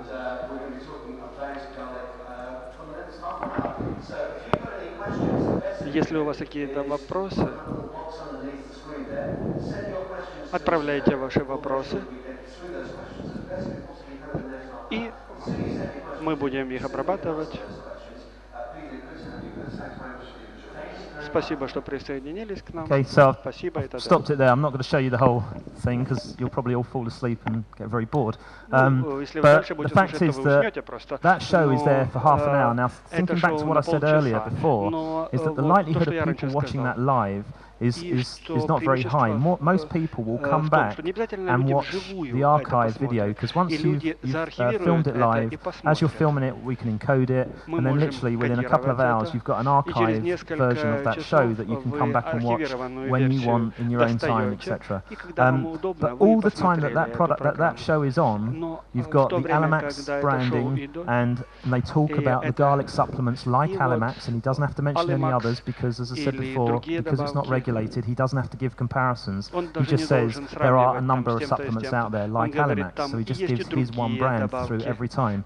So that's the kind of stuff that we can do where you're engaging with the consumer, you're still making it interesting, it's not a half-hour advert, but you're getting the users involved, and you heard the presenter saying there, we're taking your questions live in the studio, so send them all through. Obviously that works, this is just an industry body, but it shows you as an example, and you can see a panel of experts on this particular example. It just shows that you can do anything from it's like kind of video conferencing, I suppose, but you're just watching it online. And again, still sending in questions afterwards, so it can work from an industry point of view, and it doesn't have to be in a studio, because it's the web, because it's the internet. As long as you've got access to an ISDN port, you can basically broadcast from anywhere in the world. So this one was from a conference hall. Now, just very quickly, I'll give you some examples of what I was talking about, interactive engagement, and this is where we're actually producing TV quality programming for the web. Now, this example here is Tesco. It's the largest supermarket in the UK. Apparently, £1 in every £4 now in UK retail money is spent in Tesco, which just shows how big they are. I think it's £1 in £4. And as someone was saying earlier, we don't just buy our groceries at Tesco's now, they sell the TVs and everything. You literally can buy anything you want, clothes there now. Now this example, Tesco, from their website, they wanted to get people to spend more money. They wanted to increase what they call their basket size. And how could they do that? So we suggested to them about producing a cookery show, whereby the users could watch it and buy all the ingredients. And initially they were quite sort of negative to that, because they felt that their website was a shopping portal. People go online, buy their groceries and go. We're not a content portal. We're not we don't do entertainment. And so we kind of repackaged it to them and sort of sold it to them in so much as looking at it from like an in-store promotion. So, for example, it's coming up to Chinese New Year. I walk into the supermarket, and lo and behold, there's someone at the front cooking a nice Chinese stir fry. And before I know it, I've got a bottle of Amoy, the soy sauce, is now in my shopping basket, because I thought that looks and smells great, so I'm going to go home and buy some of that.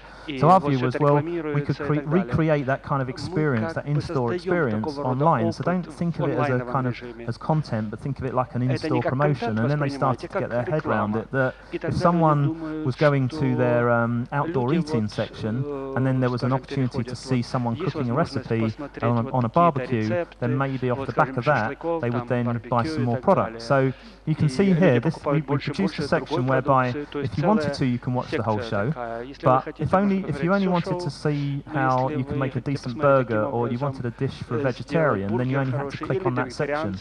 And then when you get through to that section, you can see the video is streaming through there, so that's how it would look on the website. You've got the ingredients on one side and the method of how to produce it. If you liked what you saw, then there's that little sort of button here which says add to basket. If you clicked on that, every one of the ingredients goes in your shopping basket. Now, having done that, and then we did another one for Christmas about Christmas cooking and what wine goes with with the meal that they're cooking. We proved that people would actually increase their basket size. So again, I'll just show you an example of how that looks.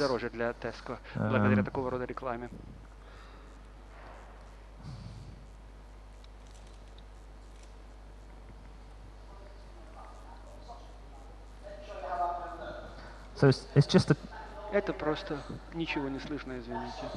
It's your classic TV chef. Well, I'll just let it run. Такой телеповар. Ну пусть оно идет.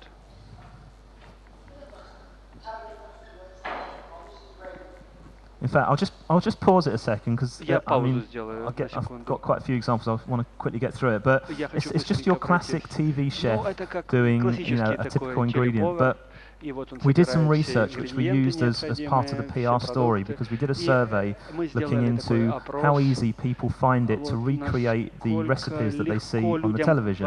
And the survey, whilst we weren't leading the audience, the respondents, we knew exactly the results we were going to get, because we knew that people found it really difficult to scribble down all the ingredients really quickly and to have to watch it again and then just never be able to recreate it. So off the back of it, we managed to do some PR saying, well, actually, wouldn't it be great if you can go back and watch it whenever you wanted to watch it, print it out, and have the ingredients delivered to your door that night? So obviously that was easy to do, but because it's Tesco producing it, again, very subtly, we only need to use Tesco products. So you can see in the foreground of the picture, we're only using Tesco fruit juice, etc., which again on television we wouldn't be able to do because of the regulations. We'd have to put a sticker over them. You couldn't necessarily show one brand unless you had a couple of their other competitors next to it. So I'm just going to skip through that very quickly. Whoops. And again, just another example of online programming. This one was for Wella, which is a hair brand. Now, Wella came to us wanting to be their campaign that they wanted to do was to show themselves as the authoritative voice in terms of everything hair care, that they're the experts. And the issue that Wella have is that in the industry itself, they're very well known and very well respected. They've got studios in London that all the top stylists, people like Vidal Sassoon, have gone through and learnt their trade through Wella Studios.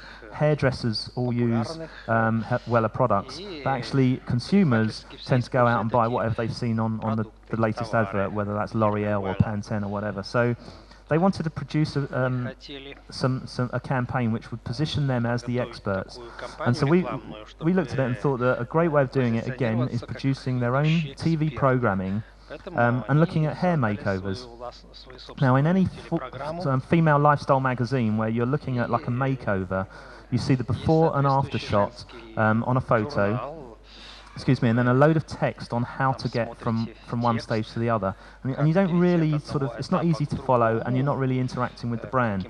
So again, taking the concept that we did with Tesco, we just said, well, let's get your stylist, let's produce a makeover show, but where the stylist is actually talking to the consumer, and the consumer can come and watch it time and time again. If they want to watch the whole show from start to finish, they can, but if they're only interested in seeing the shampoo, how to shampoo correctly, or how to blow dry your hair correctly, then they can skip directly to that section. But again, it's Wella producing it. Now, in this instance, where this was running on various different websites, and this was syndicated out to various different female lifestyle websites, we didn't have to go over the top with the Wella branding, because all around the page that you were watching it on, it was all, they had the Wella logo and all the information, so the presenter didn't have to necessarily say, I'm now using Wella's products, because it was all there anyway, and it was kind of taken as read that it was Wella producing it. So again, I'll just show you an example of how this works.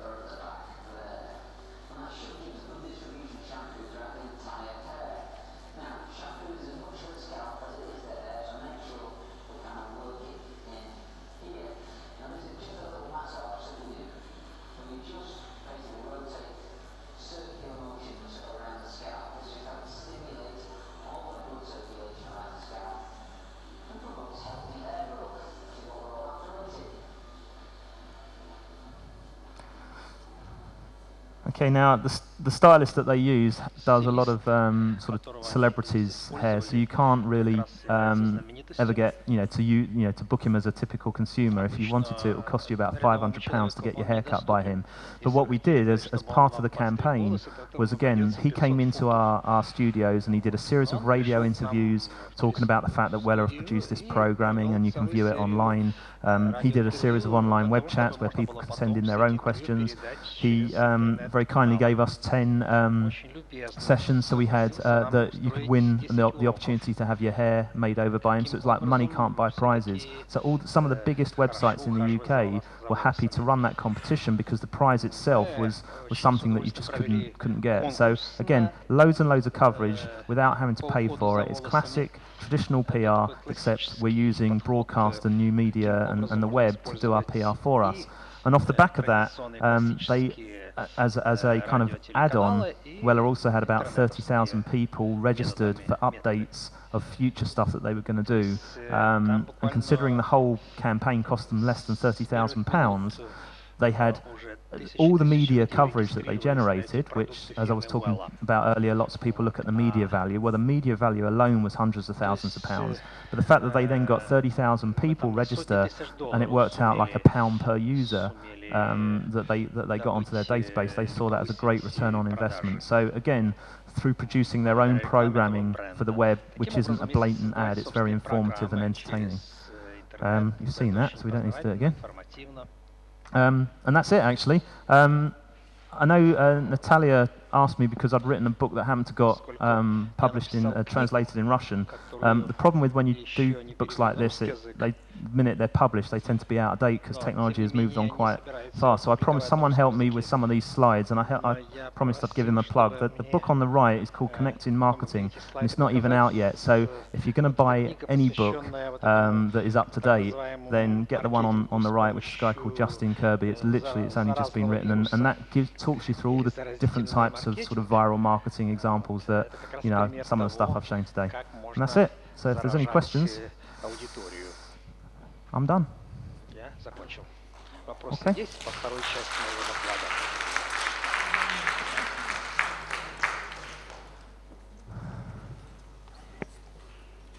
Has anyone got any questions at all? Or? Неужели нет вопросов? Неужели никому не интересно?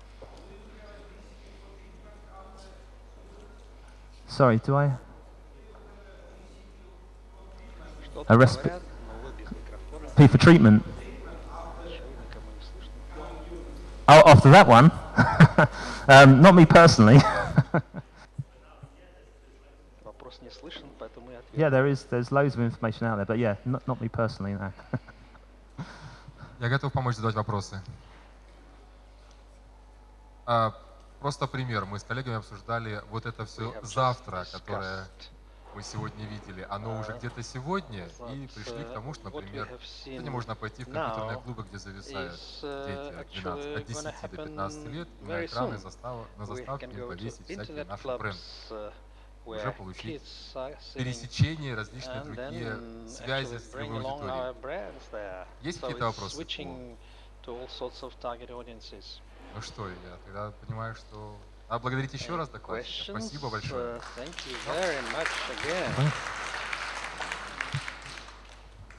Спасибо за ваше внимание. У нас... Что-то менять надо, Марина? Ну да, подключить надо, да? Работа этого ведущего, она сродни работе. Вы знаете, что клоуны появились в цирке, когда надо было заполнить паузу между сменой декораций. Вот. Я как-нибудь нет, я даже ничего не заполнять не буду. Следующий доклад в некотором смысле продолжает предыдущий, поскольку речь пойдет о... Видите, что написано на доске. Это достаточно интересная тема. Я могу сказать, что по своему опыте убедился, что влияет. Кто про себя читал гадости в интернете? Поднимите, пожалуйста, руку. О, видите, влияет. То есть уже сегодня в нашем неразвитом обществе с процентом проникновения, там сколько интернет, 5-10, уже часть людей в зале знает о себе чуть-чуть больше, чем она знала без интернета. Поэтому тема очень интересная, особенно когда она влияет на компанию. Ладно, если на меня написали, что я дурак, но я как-нибудь переживу. Если начинает компания распространять плохие слухи, это обозначает убыток. Хорошо, если хорошие. Марина сегодня расскажет о том, как этим управлять, как это создать, возглавить и завести в нужное вам место. Пожалуйста, Марина Стародубская, специалист по... Марина, как докладывать? Вот. Давай повесим, сейчас мы тебя подключим. Да. Вот такой пойдет. Раз. Да, правильно. сюда. Меня слышно? А так? Слышно? Может быть, вот сюда. Да? Давайте сюда. Чуть поближе. А так слышно? Да. Хорошо. Вот это надо вот так. Куда-то зацепить, да? Давайте. Не смотрите, пожалуйста. Вот закроем. Это такая интимная процедура. Да. Вот я, если можно, немножечко шире представлюсь, чем написано в раздаточных материалах. Меня зовут Марина Стародубская, я директор по вопросам развития бизнеса онлайн-портала Marketing Mix. Также я консультант по вопросам стратегических коммуникаций для компании. То есть что это значит? Это управление репутацией компании, это стратегические коммуникации, да, со всеми аудиториями, в основном пиар. Я позволю себе, не люблю говорить с бумажкой и не буду, но позволю себе обратиться к записям, которые я делала из слов предыдущих докладчиков и из тех ответов на вопросы, которыми я же их и третировала, если можно так сказать. Вот очень интересную вещь сказал Ник Стаки из Интербренд, который начинал сегодняшний день. Да, он сказал, что бренд для компании должен быть первым приоритетом и должен определять ее бизнес-стратегию. Дальше Валентин сказал тоже очень интересную, что ключевое умение для бренд-менеджера, то есть для каждого из вас, из нас, это уметь предвидеть тренды в бизнес-окружении и уметь извлекать из них какие-то полезные вещи для компании. Да? Тот же ребрендинг, Валентин говорит, надо планировать заранее. То же самое со всеми остальными течениями, которые происходят в нашем мире. Валентин уже спросил вас, да, немножко про гадости. Да? Я спрошу чуть-чуть поконкретнее. Кто-нибудь читал блоги когда-нибудь, какие-нибудь? Там Life Journal, не знаю, какие. Есть, да, несколько человек, немножко. Мой, в общем-то, не хочу говорить доклад, я скорее хотела бы, чтобы это была дискуссия, диалог. Тема его вот какая? Репутация, благородное дело. Блогу от слова блог. Такой дневник онлайн, куда люди ходят и пишут всяческие комментарии, вешают те же фильмы, какие-то картинки, обмениваются мнениями. Поговорим об этом сегодня потому, что мы здесь все специалисты, которые должны смотреть немножечко вперед. И блоги — это та сфера, которая в Украине еще не вошла в корпоративную среду, но уже очень прочно обосновалась в личной, то есть где люди общаются. Ну, вот немножечко умных вещей, которые мне понравились, да, как лейтмотив нашего доклада, я прочту. Люди делают выводы о брендах под влиянием различных факторов, многие из которых абсолютно не контролируются владельцем продукта, сказал один известный человек, да, директор WPP Communications Group. Второе. Слышите, там вдали гудит толпа. Раньше вы называли ее аудиторией, они и сейчас аудитория, только они обязательно слушают вас. Они слушают друг друга, обсуждая вас. Сказал Боб Гарфилд из известного журнала Ad Age, который, кстати, в ноябре должен быть в Киеве.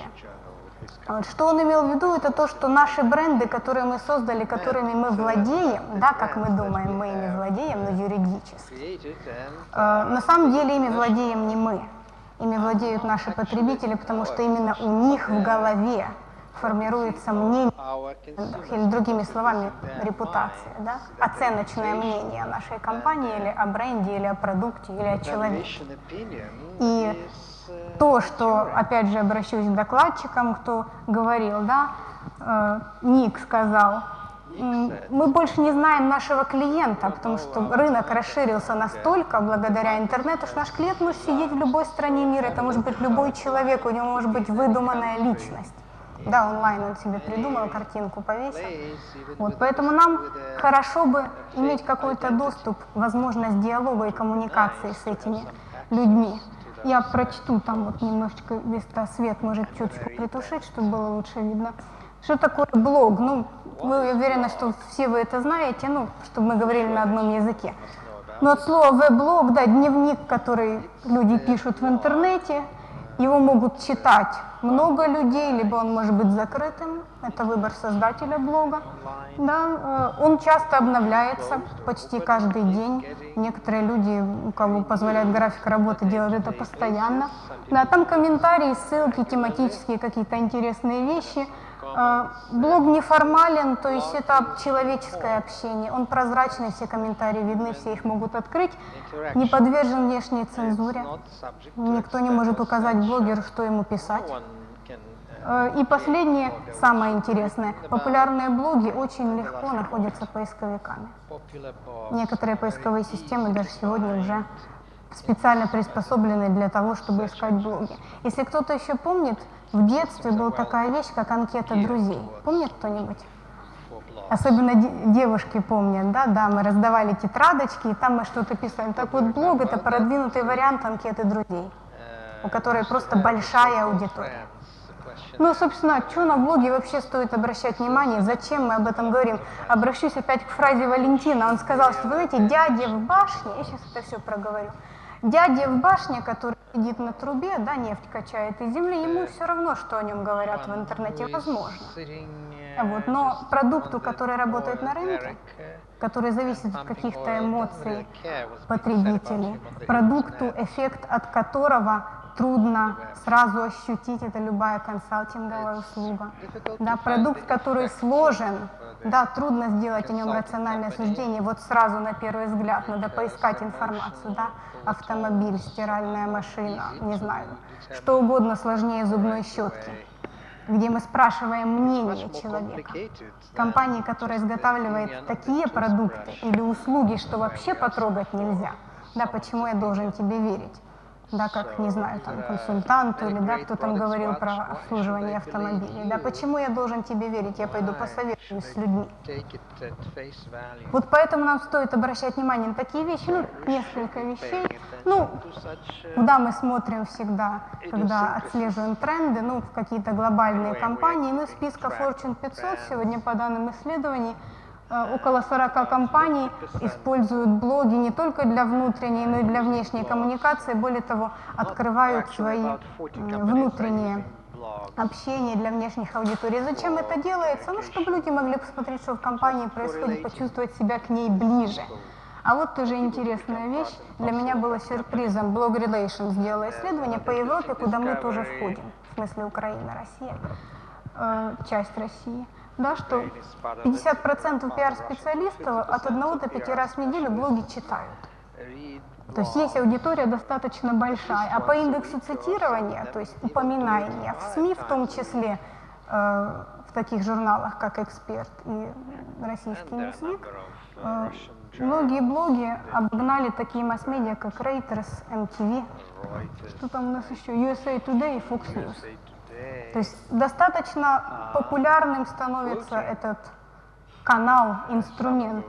Ну, такие еще последние две статистических вещи. Блогосфера удваивается каждые 5 месяцев, и каждую секунду появляется новый блог, которых сейчас в мире 14 миллионов. То есть большая аудитория, много о нас говорят. Вы, наверное, думаете, как это вообще относится к Украине, например? Мы сейчас еще до Украины дойдем, но мы идем к тому, что о нас говорят постоянно, о вас, о ваших компаниях, о ваших продуктах. Другое дело, кто это говорит, с какой целью, а главное, как мы можем извлечь этого пользу для своих брендов.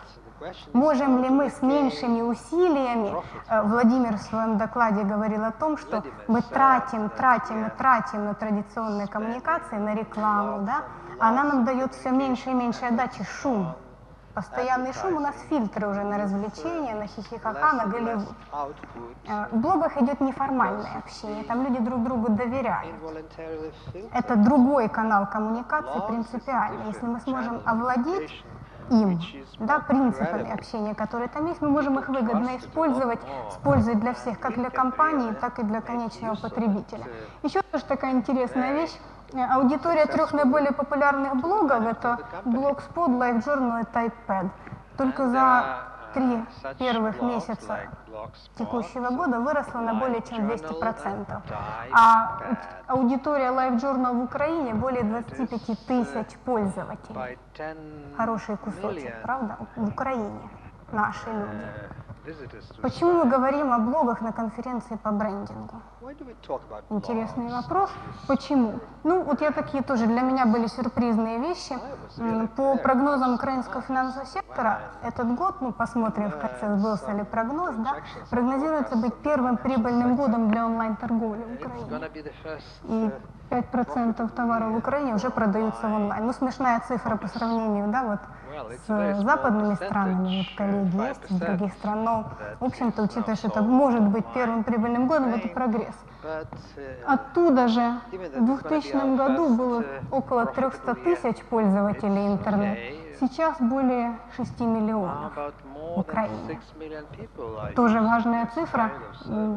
Часто бывают у нас, мы уменьшаем, да, для себя, у нас проникновение в интернет не очень большое, и нам кажется, что это маленькая аудитория, на самом деле нет. Почему? Тоже такие интересные вещи. Делалось исследование, собственно, ну и что? Что это дает нашим брендам? А то, что из 50 ведущих брендов, ну, здесь в Великобритании и США, я после этого дам им украинский пример, как минимум одну ссылку на негативную информацию имеет каждый бренд. Причем эта ссылка выдается в первой десятке ресурсов поисковиков, да, когда мы делаем запрос. Я рекомендую часто своим клиентам периодически ходить в интернет и проверять имена руководителей по поисковикам или ключевых публичных лиц, бренды свои, какие-то ключевые слова, фразы, что есть о компании, можно найти интересные вещи. Один раз был довольно интересный случай. Компания довольно крупный, торгует автомобилями в Украине. Я говорю эту информацию с их разрешения, да, чтобы порекомендовала сделать им такой вот маленький репутационный тестик. Поисковичок выдал первую ссылочку на гневное письмо какого-то потребителя, которого якобы обманули. Но мы не знаем, правда это или нет, да это и не важно. Человек, который хочет покупать машину, а автомобили продают они средней и нижней ценовой категории, там различные и иномарки, и отечественные. То есть для человека, который экономит деньги, каждая копейка на счету, это последние деньги вот в эту машину вкладывает, от семьи отрывает, да? И первое, что он находит перед официальным сайтом компании, ссылочка, меня объегорили. Неважно, правда или нет, особенно если это человек, который не разбирается, да, боюсь дискриминировать, наверное, чаще женщин. Нам не хочется вникать в эти все детали, там, да, хочется купить машину, которая ездит и которая красивая. И я боюсь, ну, что, не хочу, чтобы меня обманывали, я ходила, разбиралась, правда? То есть важно помнить об этом. А еще вот про людей, которые читают блоги, аудитория маленькая все-таки, да, если даже взять один лайв-журнал, а блогов-то больше вообще, да, где украинцы сидят, то, тем не менее, аудитория концентрирована, этих людей всех что-то объединяет. Так вот, исследование 400 наиболее популярных блогов, 400, да, выявило очень интересные характеристики, более-менее общие для пользователей блогов. То есть первое, это, да, это чаще всего, и что интересно, это характерно для блогосферы, как минимум России и Украины, это как очень часто лидеры общественного мнения, многие из этих людей. Если на Западе блогинг, да, пользование блогами начиналось, да, сначала это люди, которые интересовались техникой, технологиями, потом это пошло уже массово, развлечение, то у нас в стране и в России это начиналось с интеллектуальной элиты, с интеллигенцией. Это были писатели, это были журналисты, это были интересные люди. И блогинг начался у нас в стране именно с этого. То есть это люди, которым верят, у которых большая аудитория. Конечно, сейчас уже намного больше людей у нас, да, в нашей блогосфере, но это важный момент, это действительно лидеры общественного мнения, и их полезно задействовать. Тут, да, то есть они имеют деньги, готовы тратить их, в том числе на покупки онлайн, в том числе на какие-то интересные нестандартные новинки с продуктами, которые бывает трудно купить, да, например, уговорить покупателя обычного, который более консервативен, не боятся пробовать продукты новые. И у них есть часто активная жизненная позиция, потому что, чтобы люди читали блог, На него надо зайти самому по собственному желанию, или нечаянно туда попасть, да, из-за поиска, и остаться. Иначе, ну зачем, есть книги, есть общение, то есть если человека заинтересовал какой-то блог, он туда ходит довольно регулярно, но если интерес его пропадает, он очень редко туда возвращается. Поэтому это тоже важно. И самое интересное, поскольку моя сфера пиар, и нам как, да, вам, всем нам как специалистам по маркетингу, да, кто бренд-менеджер, важно, да, как журналисты вообще воспринимают блоги, в том числе у нас в стране. Да, воспринимают вот так. Более половины журналистов их читают, а 28% уже спокойно ссылаются на них как на источник информации. С недавнего времени Yahoo будет выпускать, уже выпускает новости наравне, которые идут из медиа традиционных и из блогов в одной новостной ленте. Большинство поисковиков уже настроено на то, чтобы вам в поиске по ключевым словам выдавались и блоги тоже. То есть это говорит о чем? О том, что если где-то активно обсуждается ваша компания или ваш бренд, вам поисковичок выдаст. А что самое приятное, что блог — это не корпоративный сайт, где там, да, могут быть завуалированы контакты, либо трудно с кем-то связаться. Блог — это живой человек, который там сидит и что-то все время печатает, с ним можно поговорить в режиме реального времени. Ну вот, да, такие немножечко процентиков, кто любит цифры.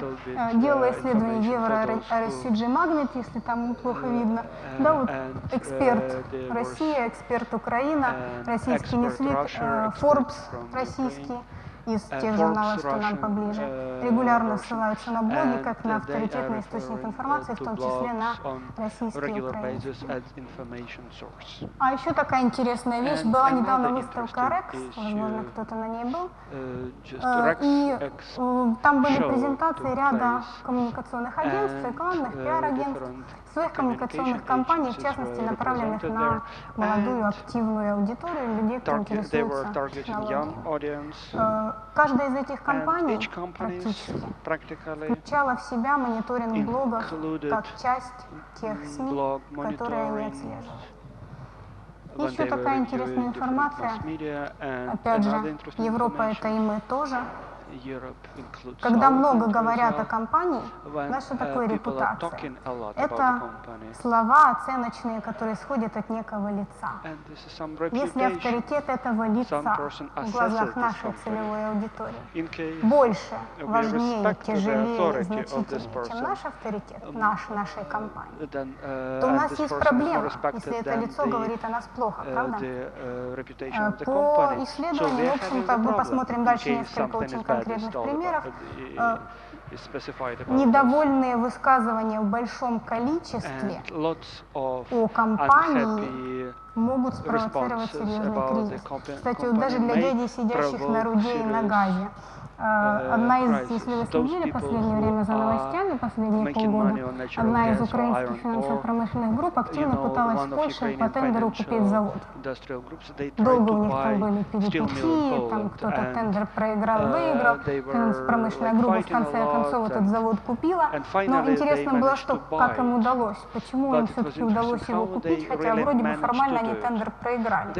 Они подняли, просто говоря, большую волну во всех СМИ, в том числе в онлайн. Они рассказали о себе, мы говорим, мы инвестировать хотим в страну, нам не дают.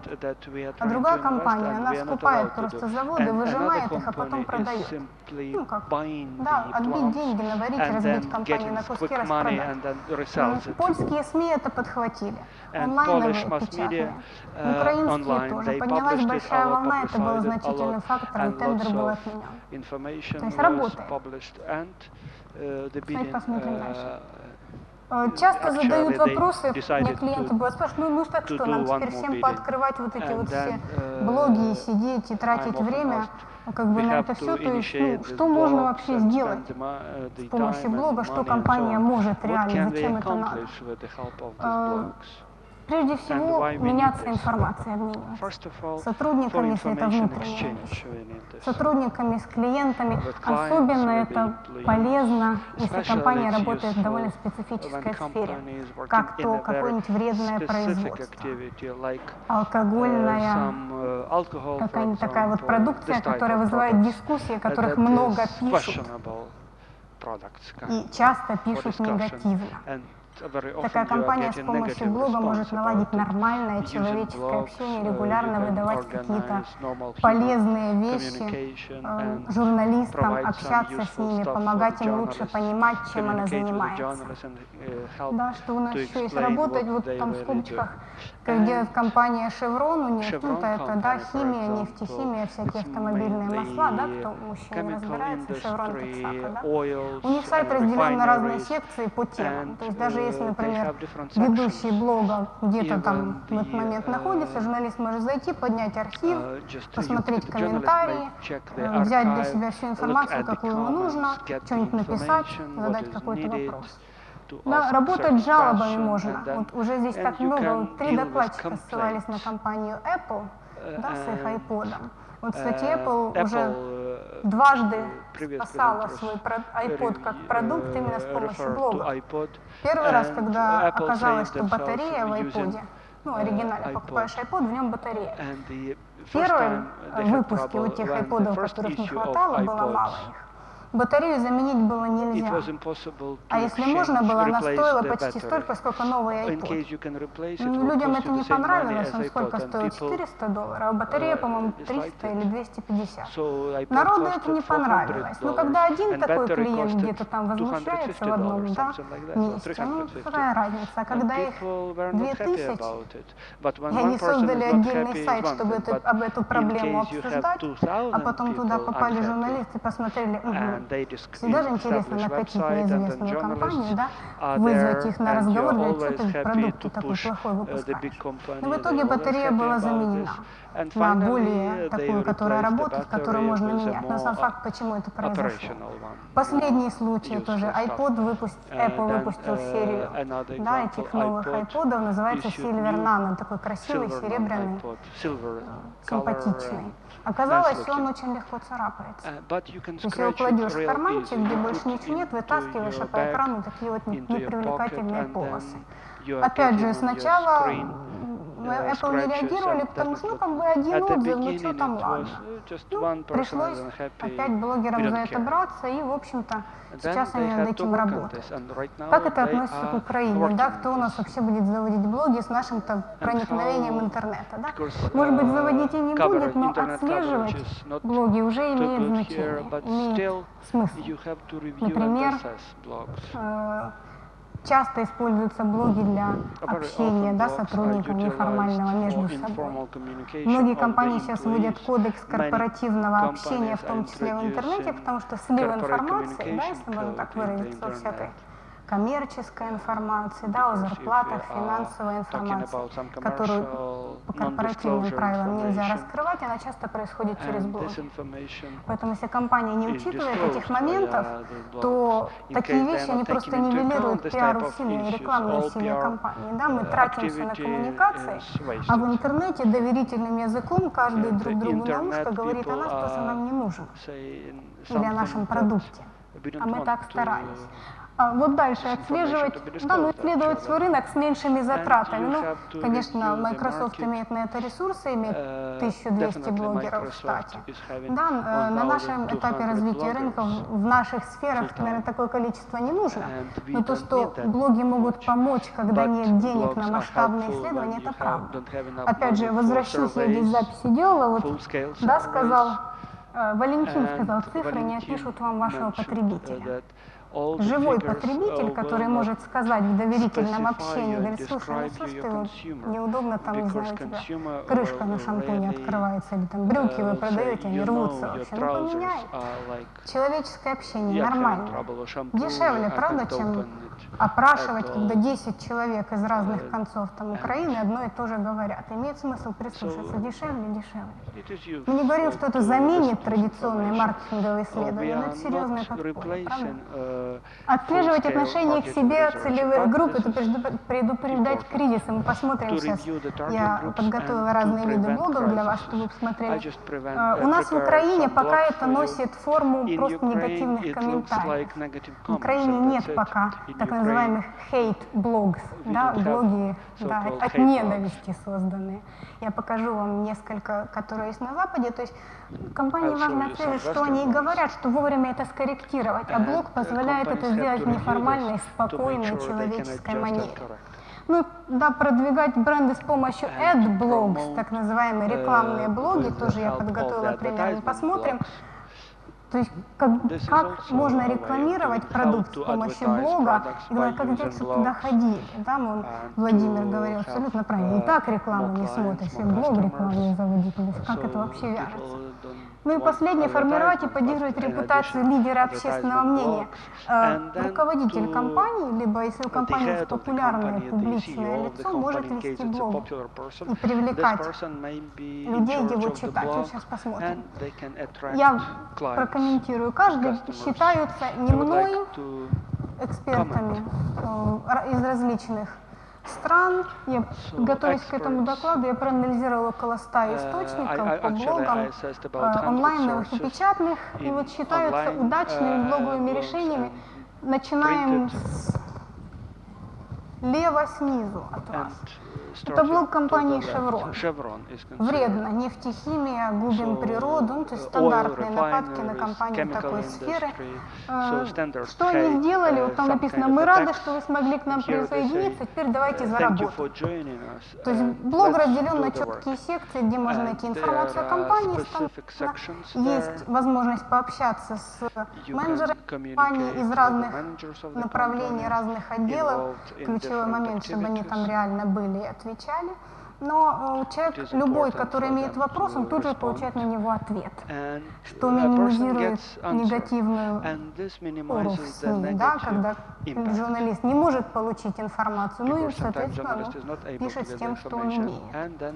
Выше General Motors написано с первых рук о стратегии компании, но Боб Лутц, да, самый главный там General Motors, вот он сам ведет этот блог, и вот он рассказывает, началось это все, он рассказывал о том, куда компания хочет двигаться, у них там сейчас много перестановок, всем это очень интересно. Потом в этот блог набежали руководители других автомобильных компаний. Соответственно, журналисты, которые работают в этой сфере, и потребители, да, кто там машины покупает, ездит, получили такую возможность общаться с первыми в автомобильной сфере людьми. Вот, узнавать о новинках, куда компания движется, что будет с отраслью, потому что да, мировых производителей авто, их все меньше и меньше. Да, вот Расселла конвергенция говорил, да, вот. Да, и шеф Sun Microsystems, да, я упоминала, вот там Джонатан. Такая несложная фамилия. Он ведет блог сам, руководитель компании Sun Microsystems. Он сам отвечает на вопросы, причем он привлекателен своей личностью, то есть привлекает он, а потом уже Sun Microsystems. У него довольно скандальные есть посты, неординарный взгляд на мир. Ну, в наших условиях это такая стратегия скользкая, с ней надо быть осторожными. Но как вариант, то есть не всегда бренд компании есть первым, что к ней привлекает. Может быть личность руководителя, либо личность публичного лица, которая привлекает и, соответственно, создает о компании хорошее мнение, хорошее впечатление и желание продолжать общаться. А вот это уж поближе к нам, сообщество «Отвертка», в блоге Life Journal, имеет более 8000 участников, уникальных посетителей, людей, которые там вот регулярно в нем сидят, да, зарегистрированы. Сколько там его читает, это вообще очень сложно подсчитать. Они получили приз, они вошли в тройку победителей одного из российских конкурсов онлайн которые оценивают разные онлайн-проекты в номинации «Профессиональное сообщество». Самое интересное, это онлайн-сообщество, оно переросло в сайт, то есть это был блог, сделали отдельный сайт. Но сайт не так пошел, блог остался более популярным. То есть блог, в общем-то, о рекламе, все, что касается рекламы, это отвертка.ру. Что не может компания делать с помощью блога? Не в смысле не может нельзя, а в смысле не может не получится. Просто рекламировать свой продукт. Потому что, ну, опять же, блог – это предмет выбора добровольного. Ну, как бы, мало кто из нас добровольно просто сядет и будет смотреть рекламу. Ну, за редким исключением. Да, если мы проезжаем мимо бигборда на дороге, но у нас нет выбора, мы проезжаем. Или реклама там по телевидению, там не успел что-то там переключить, но вот она есть. В блог надо специально зайти. Поэтому если нет у блога тематического наполнения или какой-то изюминки, или какой-то личности, которая его ведет, и вот она просто как солнце сияет и привлекает, не имеет смысла блог открывать. Он будет просто мертвым. Да, вот запустить блог для вида или не реагировать на жалобы клиентов. То есть просто так, блог это модно, давайте запустим, как миссия компании. Да, ну пусть будет, на стенку повесим. Типа, ну, западный тренд надо иметь. Почему это не работает? Потому что в наших широтах это еще развивается. Компания Dell очень сильно попала в проблему. Человек по имени Джефф Джарвис купил у компании Dell компьютер.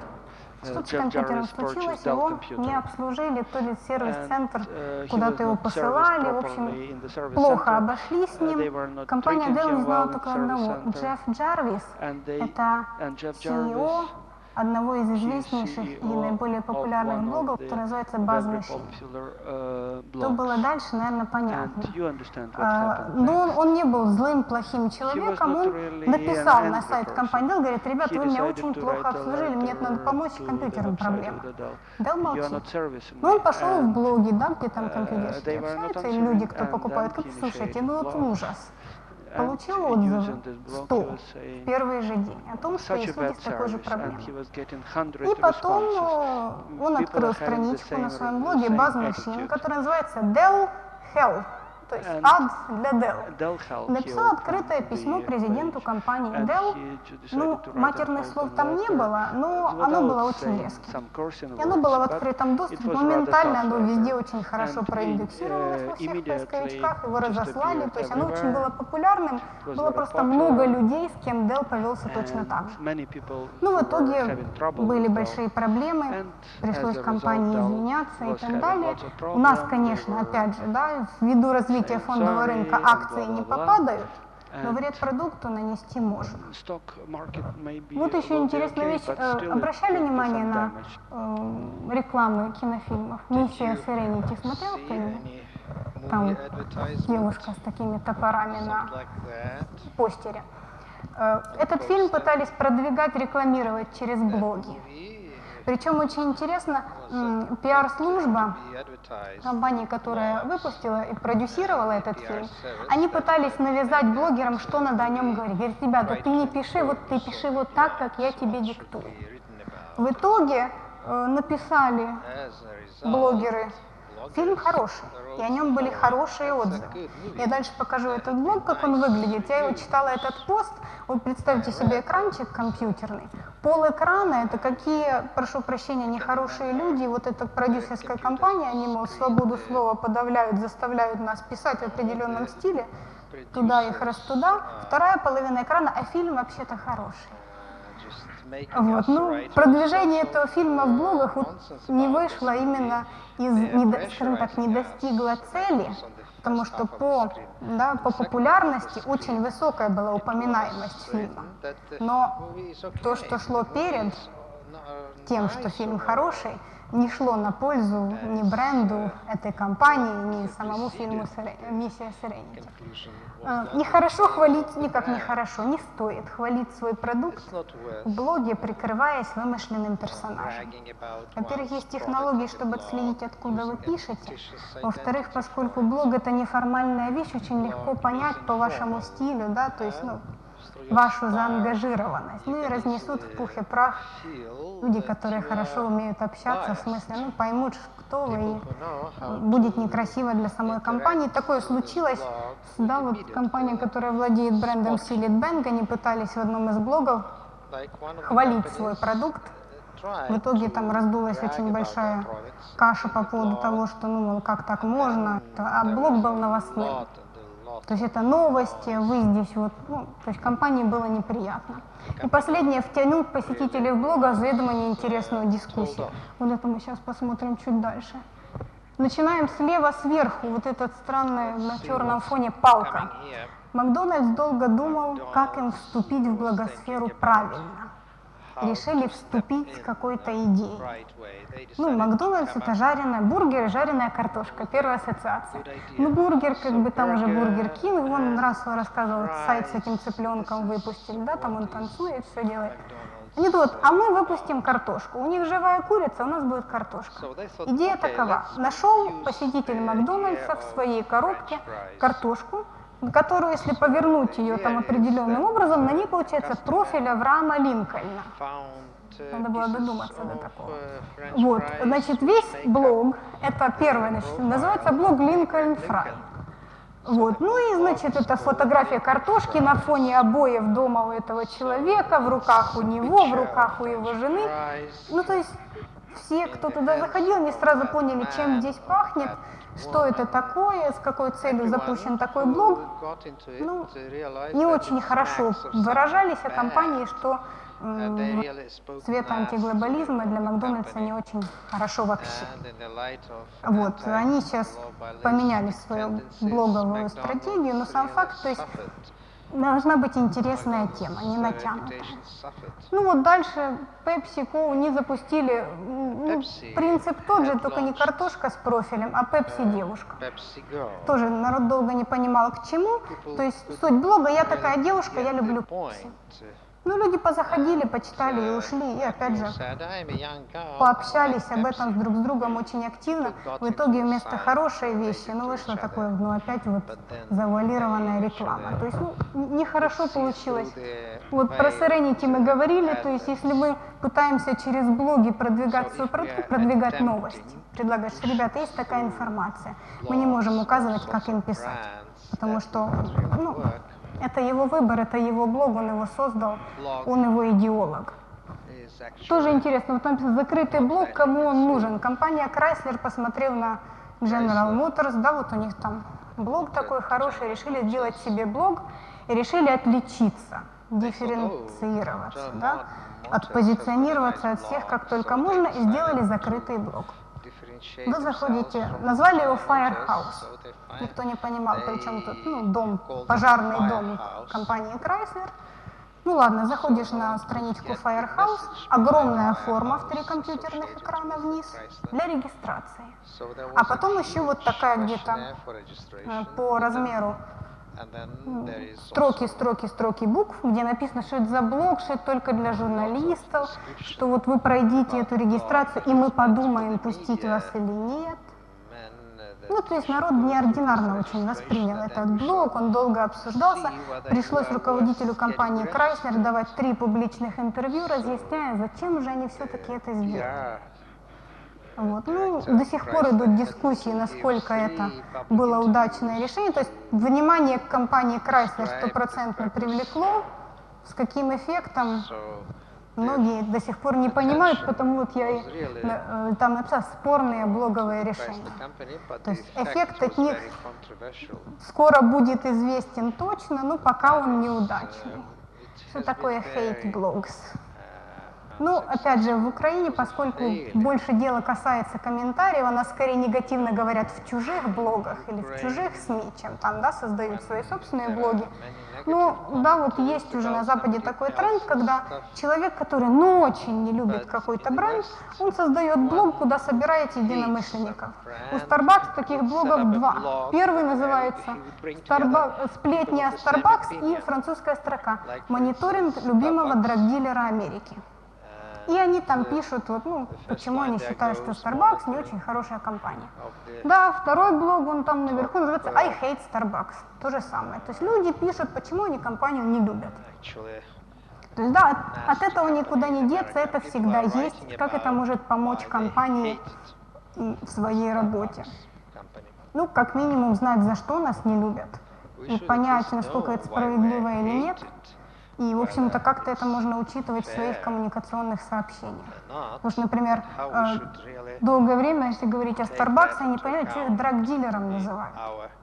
То есть потому что, оказывается, там где-то кто-то прочитал, что когда выращивается кофе, там какие-то вот химикаты используются, а потом эти химикаты идут в кофе, и вот он перемалывается, и вот нас всех кормят, да, какими-то непонятными, чуть ли не наркотиками. Ну, там вот целый сайт из-за этого. Ну, про Джеффа Джарвиса мы говорили, вот так выглядит блог Buzz Machine.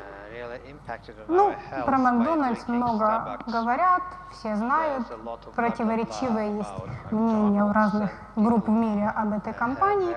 Он даже называется не очень цензурно, даже процитировать не смогла. Вот он намек поставила, как он называется.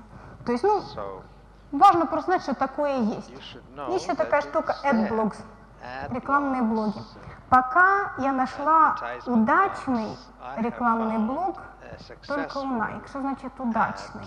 Туда ходят люди, и он реально популярен. То есть то, что его запустили, он провалился. Ну вот суть какая была. Nike запустил рекламную кампанию, которая называется Art of Speed, искусство скорости. Блогером они туда поставили человека, который довольно известен у них в сфере экстремального спорта. И, по-моему, он еще немножечко журналист, то есть освещает все эти темы довольно интересно. Суть блога была в чем? Было предложено всем фанатам вот экстремального спорта, скорости, снять коротенький фильмик или фото, чтобы раскрыть тему скорости и экстрима. И туда присылать, и это будет как бы вот такой конкурс там, с каким-то призом. И вот люди шлют туда эти фильмы, очень активно их смотрят, общаются. Ну и вот выделяют 3 таких ключевых фактора, когда работает хорошо вот рекламный блог. То есть когда есть тема, да, то есть какая-то супер интересная тема для целевой аудитории. Когда интересное лицо этот блог ведет, и этот блог обязательно должен иметь ограниченный срок действия. Рекламный блог не может быть перманентным, как новостной, никогда. Иначе он просто сам отомрет. Лучше пусть он останется в памяти, когда он был популярным, и люди будут дальше о компании хорошо говорить, вот как она работает интересно. Но значит ли все это, что нам всем надо срочно пооткрывать блоги? Только если вы готовы к постоянному общению в некорпоративном стиле. Что это значит?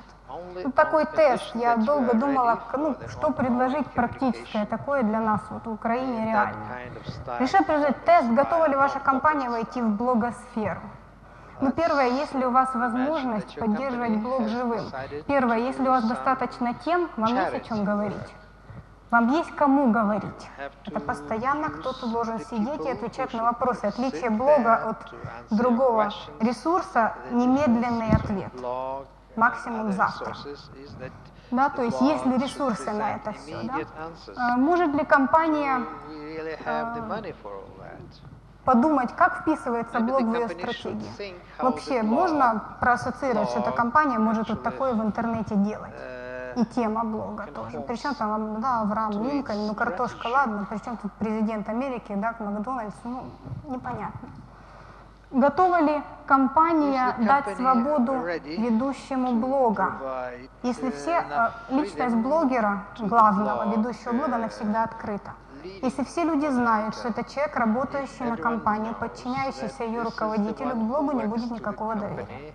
Ну, да, какой наемный сотрудник плохо скажет о своей компании.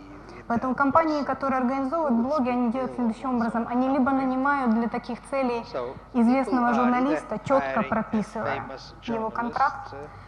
То есть это приглашенное лицо, которое, как правило, не подчиняется президенту компании.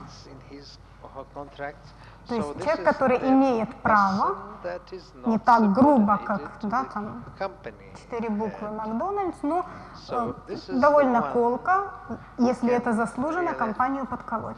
Только тогда к блогу будет доверие, иначе это будет просто очередное мертвое что-то рекламное непонятное. Готова ли компания реагировать на жалобы, на какие-то такие претензии? То есть вы входите в блогосферу, да, это открытая дискуссия, вы не можете ее контролировать. Да, вот Рассел тоже говорит, нельзя контролировать общение в интернете. Директора интернета не существует.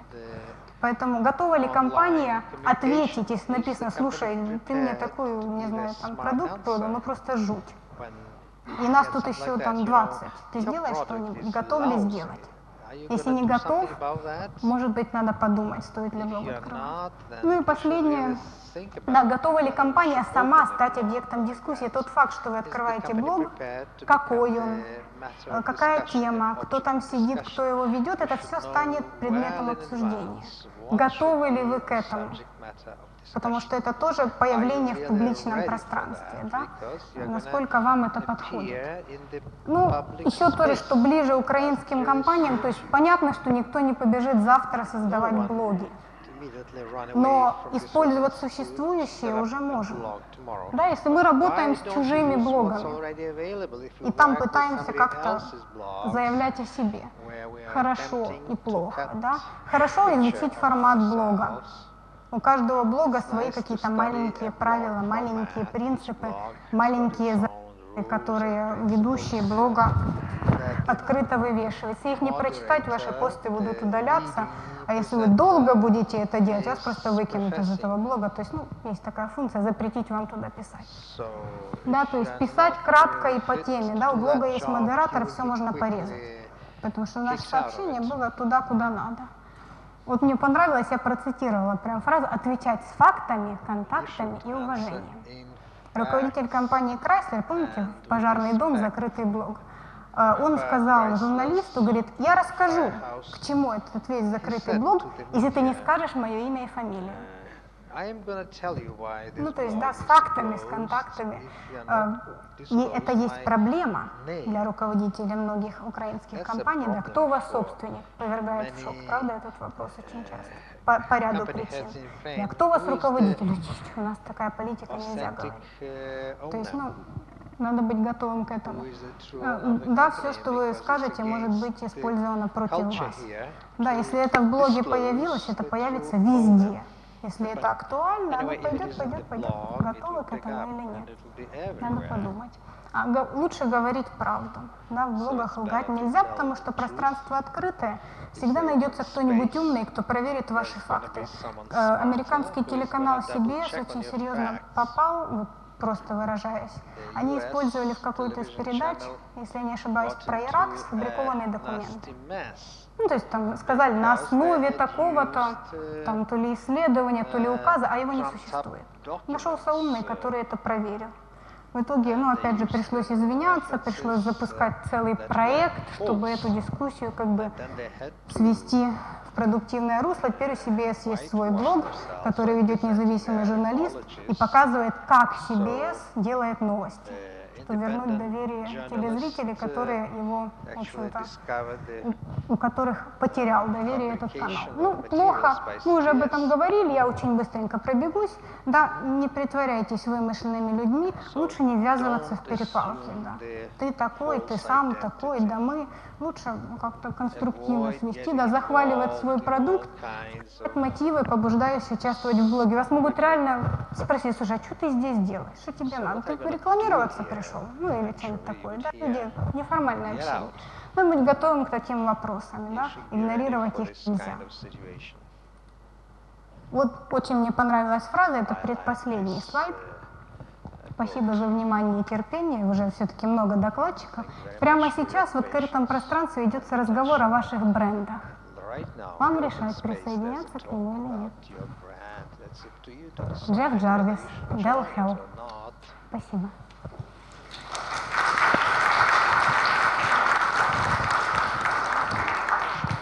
Мой самый популярный в Украине блог будет «У соседа сдохла корова». Да. И там будет все, что угодно. Иногда он, иногда он называется «Рекламастер». Ну, если в рекламную сферу. Есть у нас вопросы? Пожалуйста.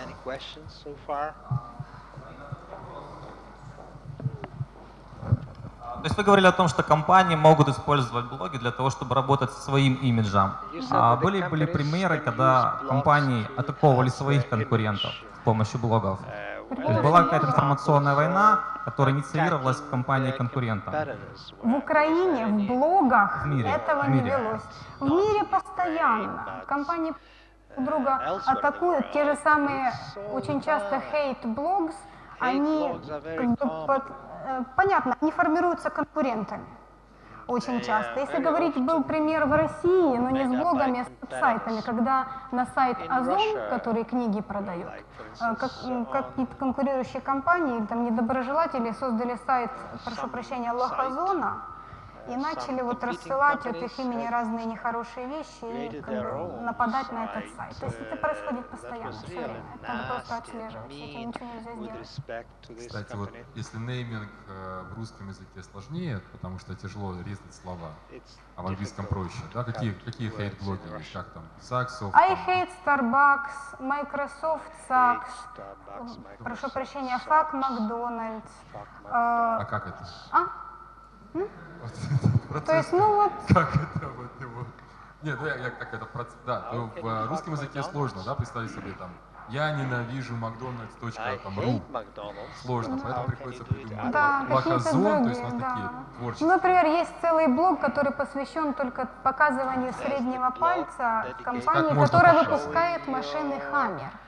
Создан экологами, потому что Хаммер ест много бензина. И суть сайта: наши ребята гибнут в Ираке за нефть, которую вы выбрасываете, катаясь на этих Хаммерах. И вот суть сайта, вернее блога, надо вот жест, да, понятный, сфотографировать полароидом, прислать на этот сайт. Целая коллекция. Гениально. Вот значит свободное время в Штатах, да? Нечего людям делать. Еще вопросы, пожалуйста. В Украине вот компании, которые, именно украинские компании, которые создают блоги, уже имеют эти блоги на своих сайтах. Приватбанк и Приватмобайл имеют два. Приватбанк имеет блог Приватбанка, имеет блог Приватмобайла. Больше компаний в Украине, украинских, которые имеют блоги, ну, по крайней мере, поисковик я листала до 20-й страницы, не было. Есть блоги нескольких отдельных политологов, политконсультантов, причем, что самое интересное, региональных. Из Луганска, еще откуда-то. Есть блог называется «Линки вныття». Это проект Айрекса, поддержанный Американским агентством по международному развитию для журналистов. Там ссылочки, всякое такое. Ну вот у компаний, именно украинских, только у Приватбанка есть. Ну, я же говорю, на 20 страницах Гугла больше ни у кого нет. Еще, пожалуйста. Окей.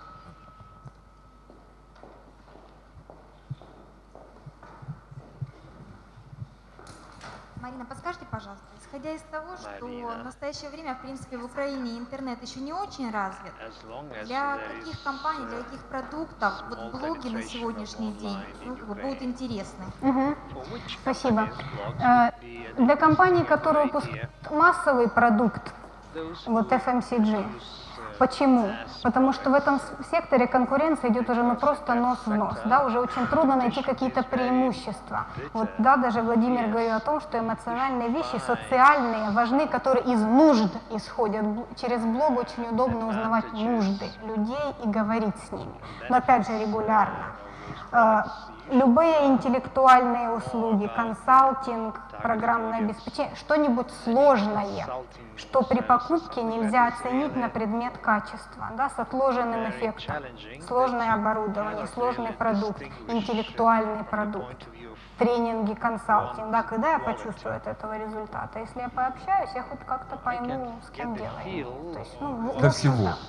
Ну почему? Ну не совсем. А для чего нельзя? Ну, например, в Украине, если, Так да, вот вот вы сказали, ну, вы говорили, железная руда, да, какие-нибудь такие вот, например, блок завода, ну, в идеале как бы неплохо, но мы же говорим об Украине, как бы некогда и не те приоритеты сейчас у наших промышленных предприятий, им надо фонды свои обновлять, у них оборудование скоро все завалится и загнется. Или продавать. Да.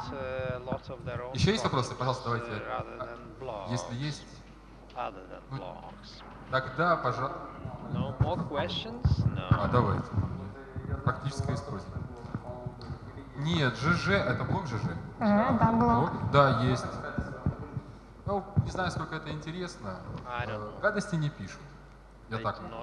Главный вывод, гадости не пишут. Иногда пытаются, но Как советует Марина, в перепалке я не вступаю лет 6 ни с кем. Уже... Нет, это мое личное, наверное, contribution, да, какая-то конференция, вот, она чему-то должна быть посвящена, потому что если мы будем сидеть все время дома и считать, что мы самые умные, то мы никуда не попадем. Спасибо Марине, давайте поаплодируем докладчику. Я считаю, что... Спасибо. Кстати, маркетинг Микс начался с блога. Нынешний руководитель проекта Маркетинг Микс вел ЖЖ блог. Да. И вот с ним Валентин познакомился через очень, блог. Да, очень, кстати, вот живой пример, вот, скажем так, то место, откуда Марина, да, вот так мы называем, интернет, потому что его не существует, да, это интернет. Вот. Оно, опять же, блог. Вот вам живое порождение блога. Вот так. Спасибо. Окей, а теперь самый интересный доклад. Мы же в конце оставляем самое вкусное, да? Про кино. Поскольку блоги, конфеты, лояльность, рейтинг — это все здорово, а мы каждую субботу хотим развлекаться. Кто последние 2 недели ходил в кинотеатр? Раз, два, все? Вау. Да не притворяйтесь, ребята, все свои. Мы директорам не скажем. 4 человека? Не верю. Какой последний фильм запомнили? Нет, сколько сейчас? «Братья Гримм». Что еще? 9-я рота, все хором идут в кино. А, вы на дисках смотрели на ворованных, я понял. Окей, мы никому не скажем. Кто в кино видел какую-нибудь рекламу? Больные люди, точно, это однозначно.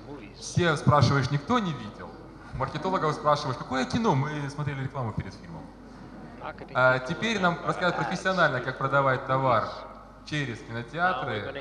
Я вот боюсь, я этих людей давно знаю, но знал их в другом качестве. Это новая компания? Да. Как представить? Новая компания. Новая компания, которая вам это все показывает перед фильмом. А мой ребенок психует страшно, потому что сколько можно это смотреть. Так что если вам что накипело, вы можете прямо выразить. Анатолий Семеновский, директор компании, сейчас правильно зачитаю. ID Media. ID Media, да. Dia. И я вот так официально. Анна Волохова, медиа-менеджер. Замечательный доклад.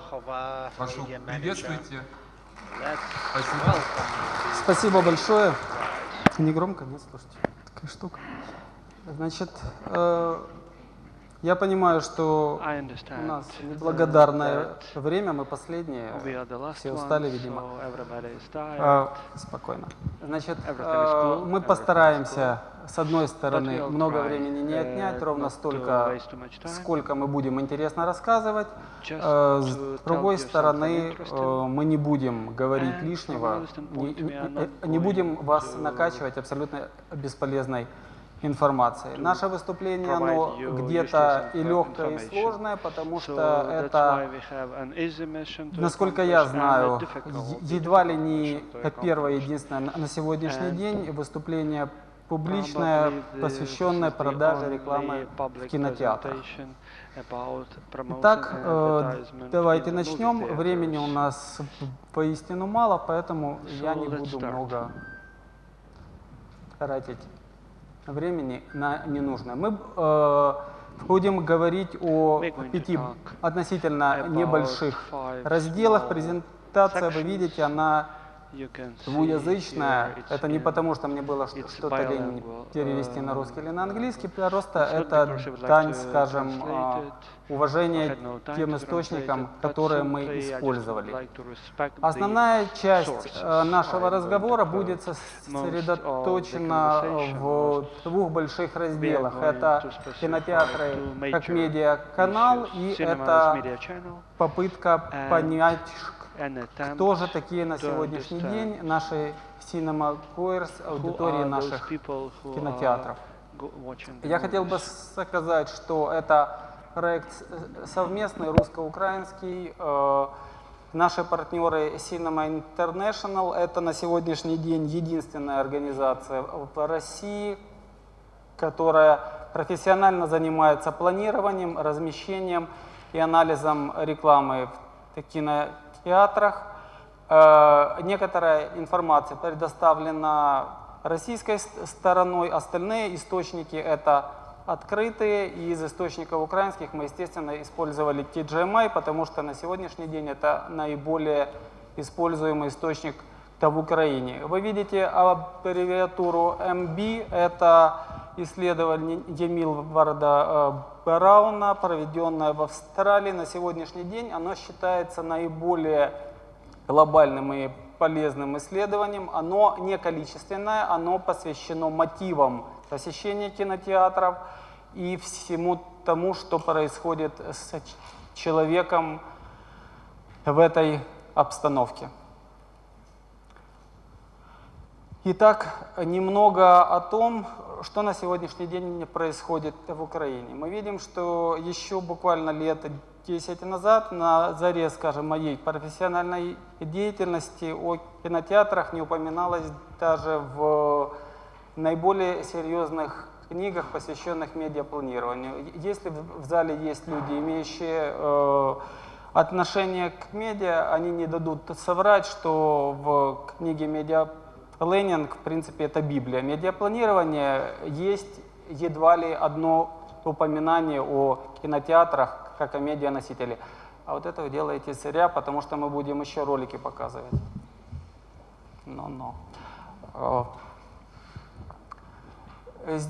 Здесь мы показали наглядно, как увеличивалось количество кинотеатров в Украине. Почему это интересно? Потому что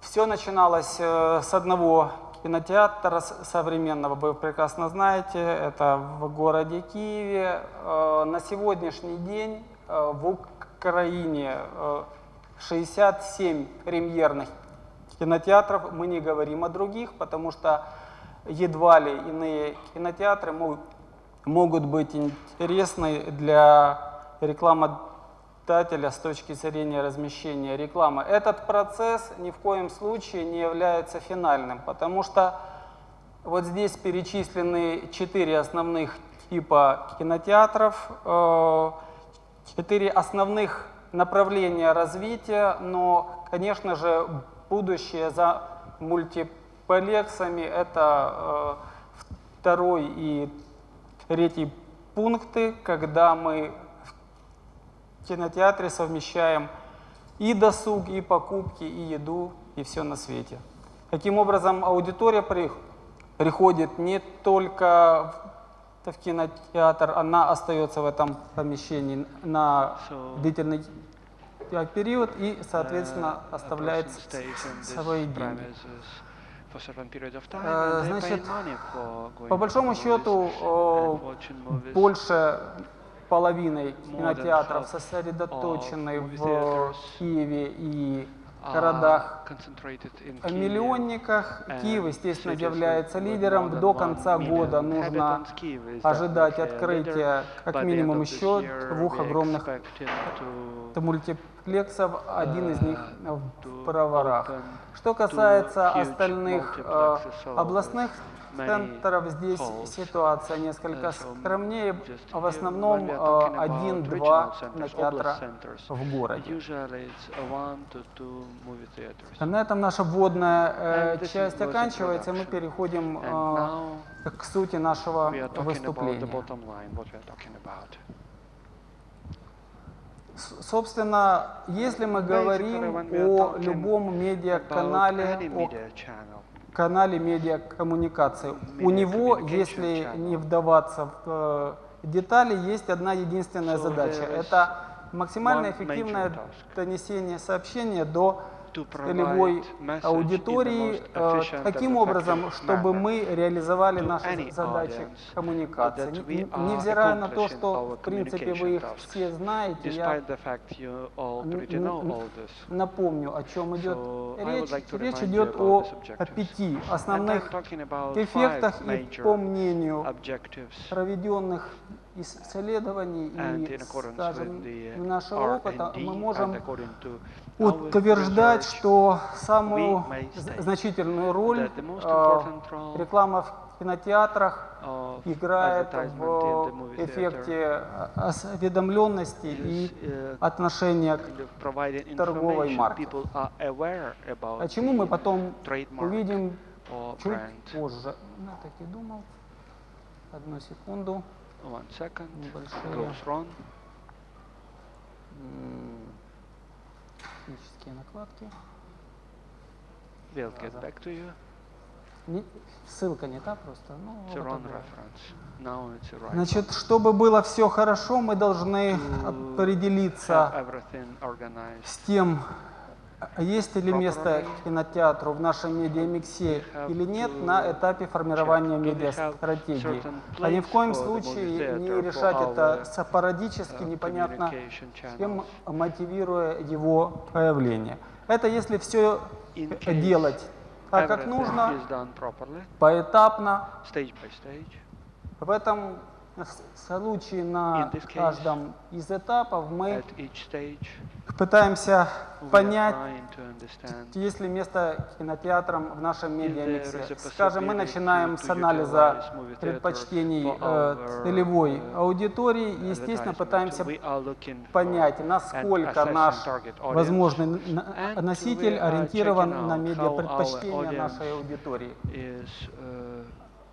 Потом переходим к анализу конкурентов.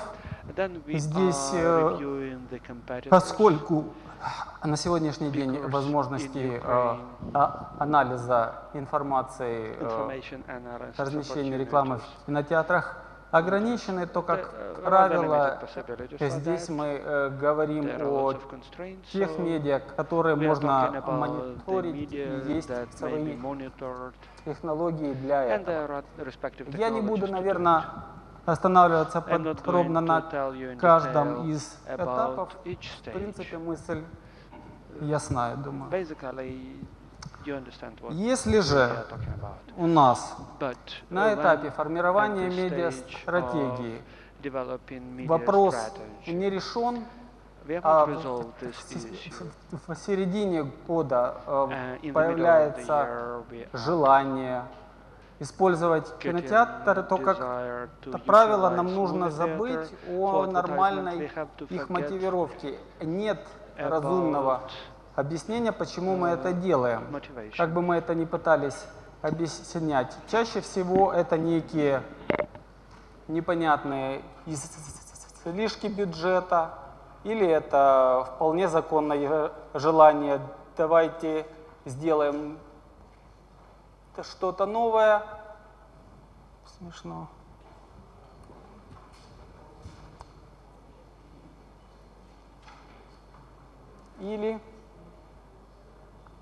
Или наши действия инспирированы действиями конкурента, если они это сделали, ну, наверное, они не глупые люди, и мы это сделаем. На этом этапе, естественно, ни о каком обосновании речь не идет. Клиент выкладывает просто деньги за размещение, не понимая, зачем, в чем его назначение, какие задачи мы решаем. Обоснования, как правило, нет. Это явление довольно распространенное. Что происходит сейчас? Сейчас у нас продают некие рекламные возможности. Эти рекламные возможности очень часто ничем не подкрепляются. Продают споты, продают кинотеатры. Чаще всего, платя деньги, клиент едва ли может осознать, за что, собственно, он эти деньги заплатил. Он их заплатил за ролики, за количество кинотеатров, какой график, где выходили, что за фильмы и на кого они были ориентированы, остается неизвестным.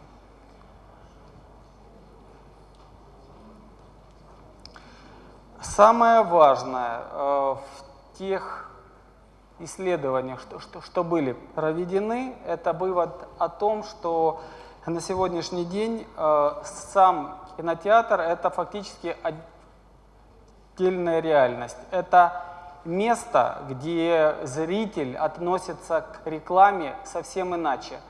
Она не вызывает у него негатива, он ее не воспринимает как навязанную. Это часть события, это то, что его развлекает, это прелюдия к основному событию.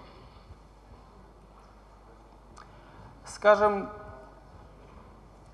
если говорить о мотивах, то исследование вскрыло два любопытных мотива. Есть две группы, наиболее ориентированных на посещение кинотеатров. У них абсолютно разные мотивы. Первая группа – это группа молодая. Ей, в принципе, не важен фильм, ей не важно, куда идти и что видеть. Самое главное – быть в коллективе, самое главное – быть в компании. По большому счету, вся реклама, которая несет в себе элемент развлечения, принимается ими исключительно положительно. Что такое реклама, подобного рода молодежная? Я сейчас вам попытаюсь показать.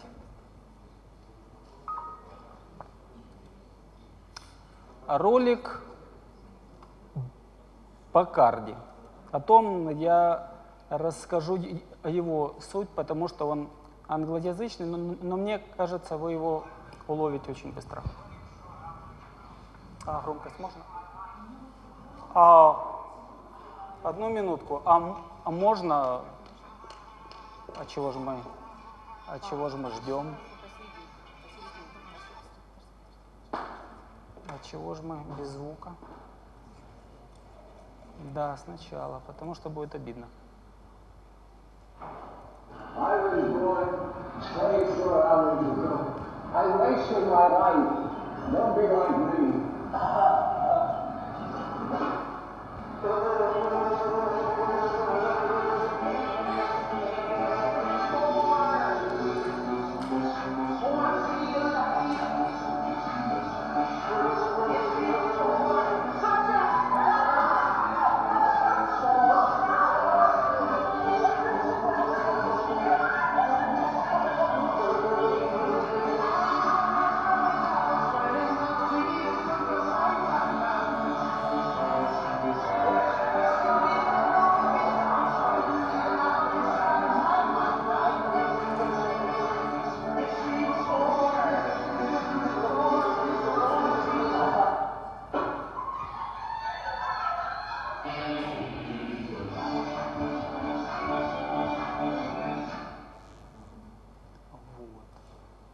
Собственно, отличительная черта роликов для показа в кинотеатрах – это меньше рациональности и больше развлечения. В данном случае суть ролика в том, что старая муха, умирающая муха, она объясняла молодой мухе, что молодая муха не должна тратить жизнь на ерунду, потому что жизнь, она закончится у нее там через 12 часов, и молодая муха, проникнувшись этим, она, значит, провела остаток жизни очень насыщенно.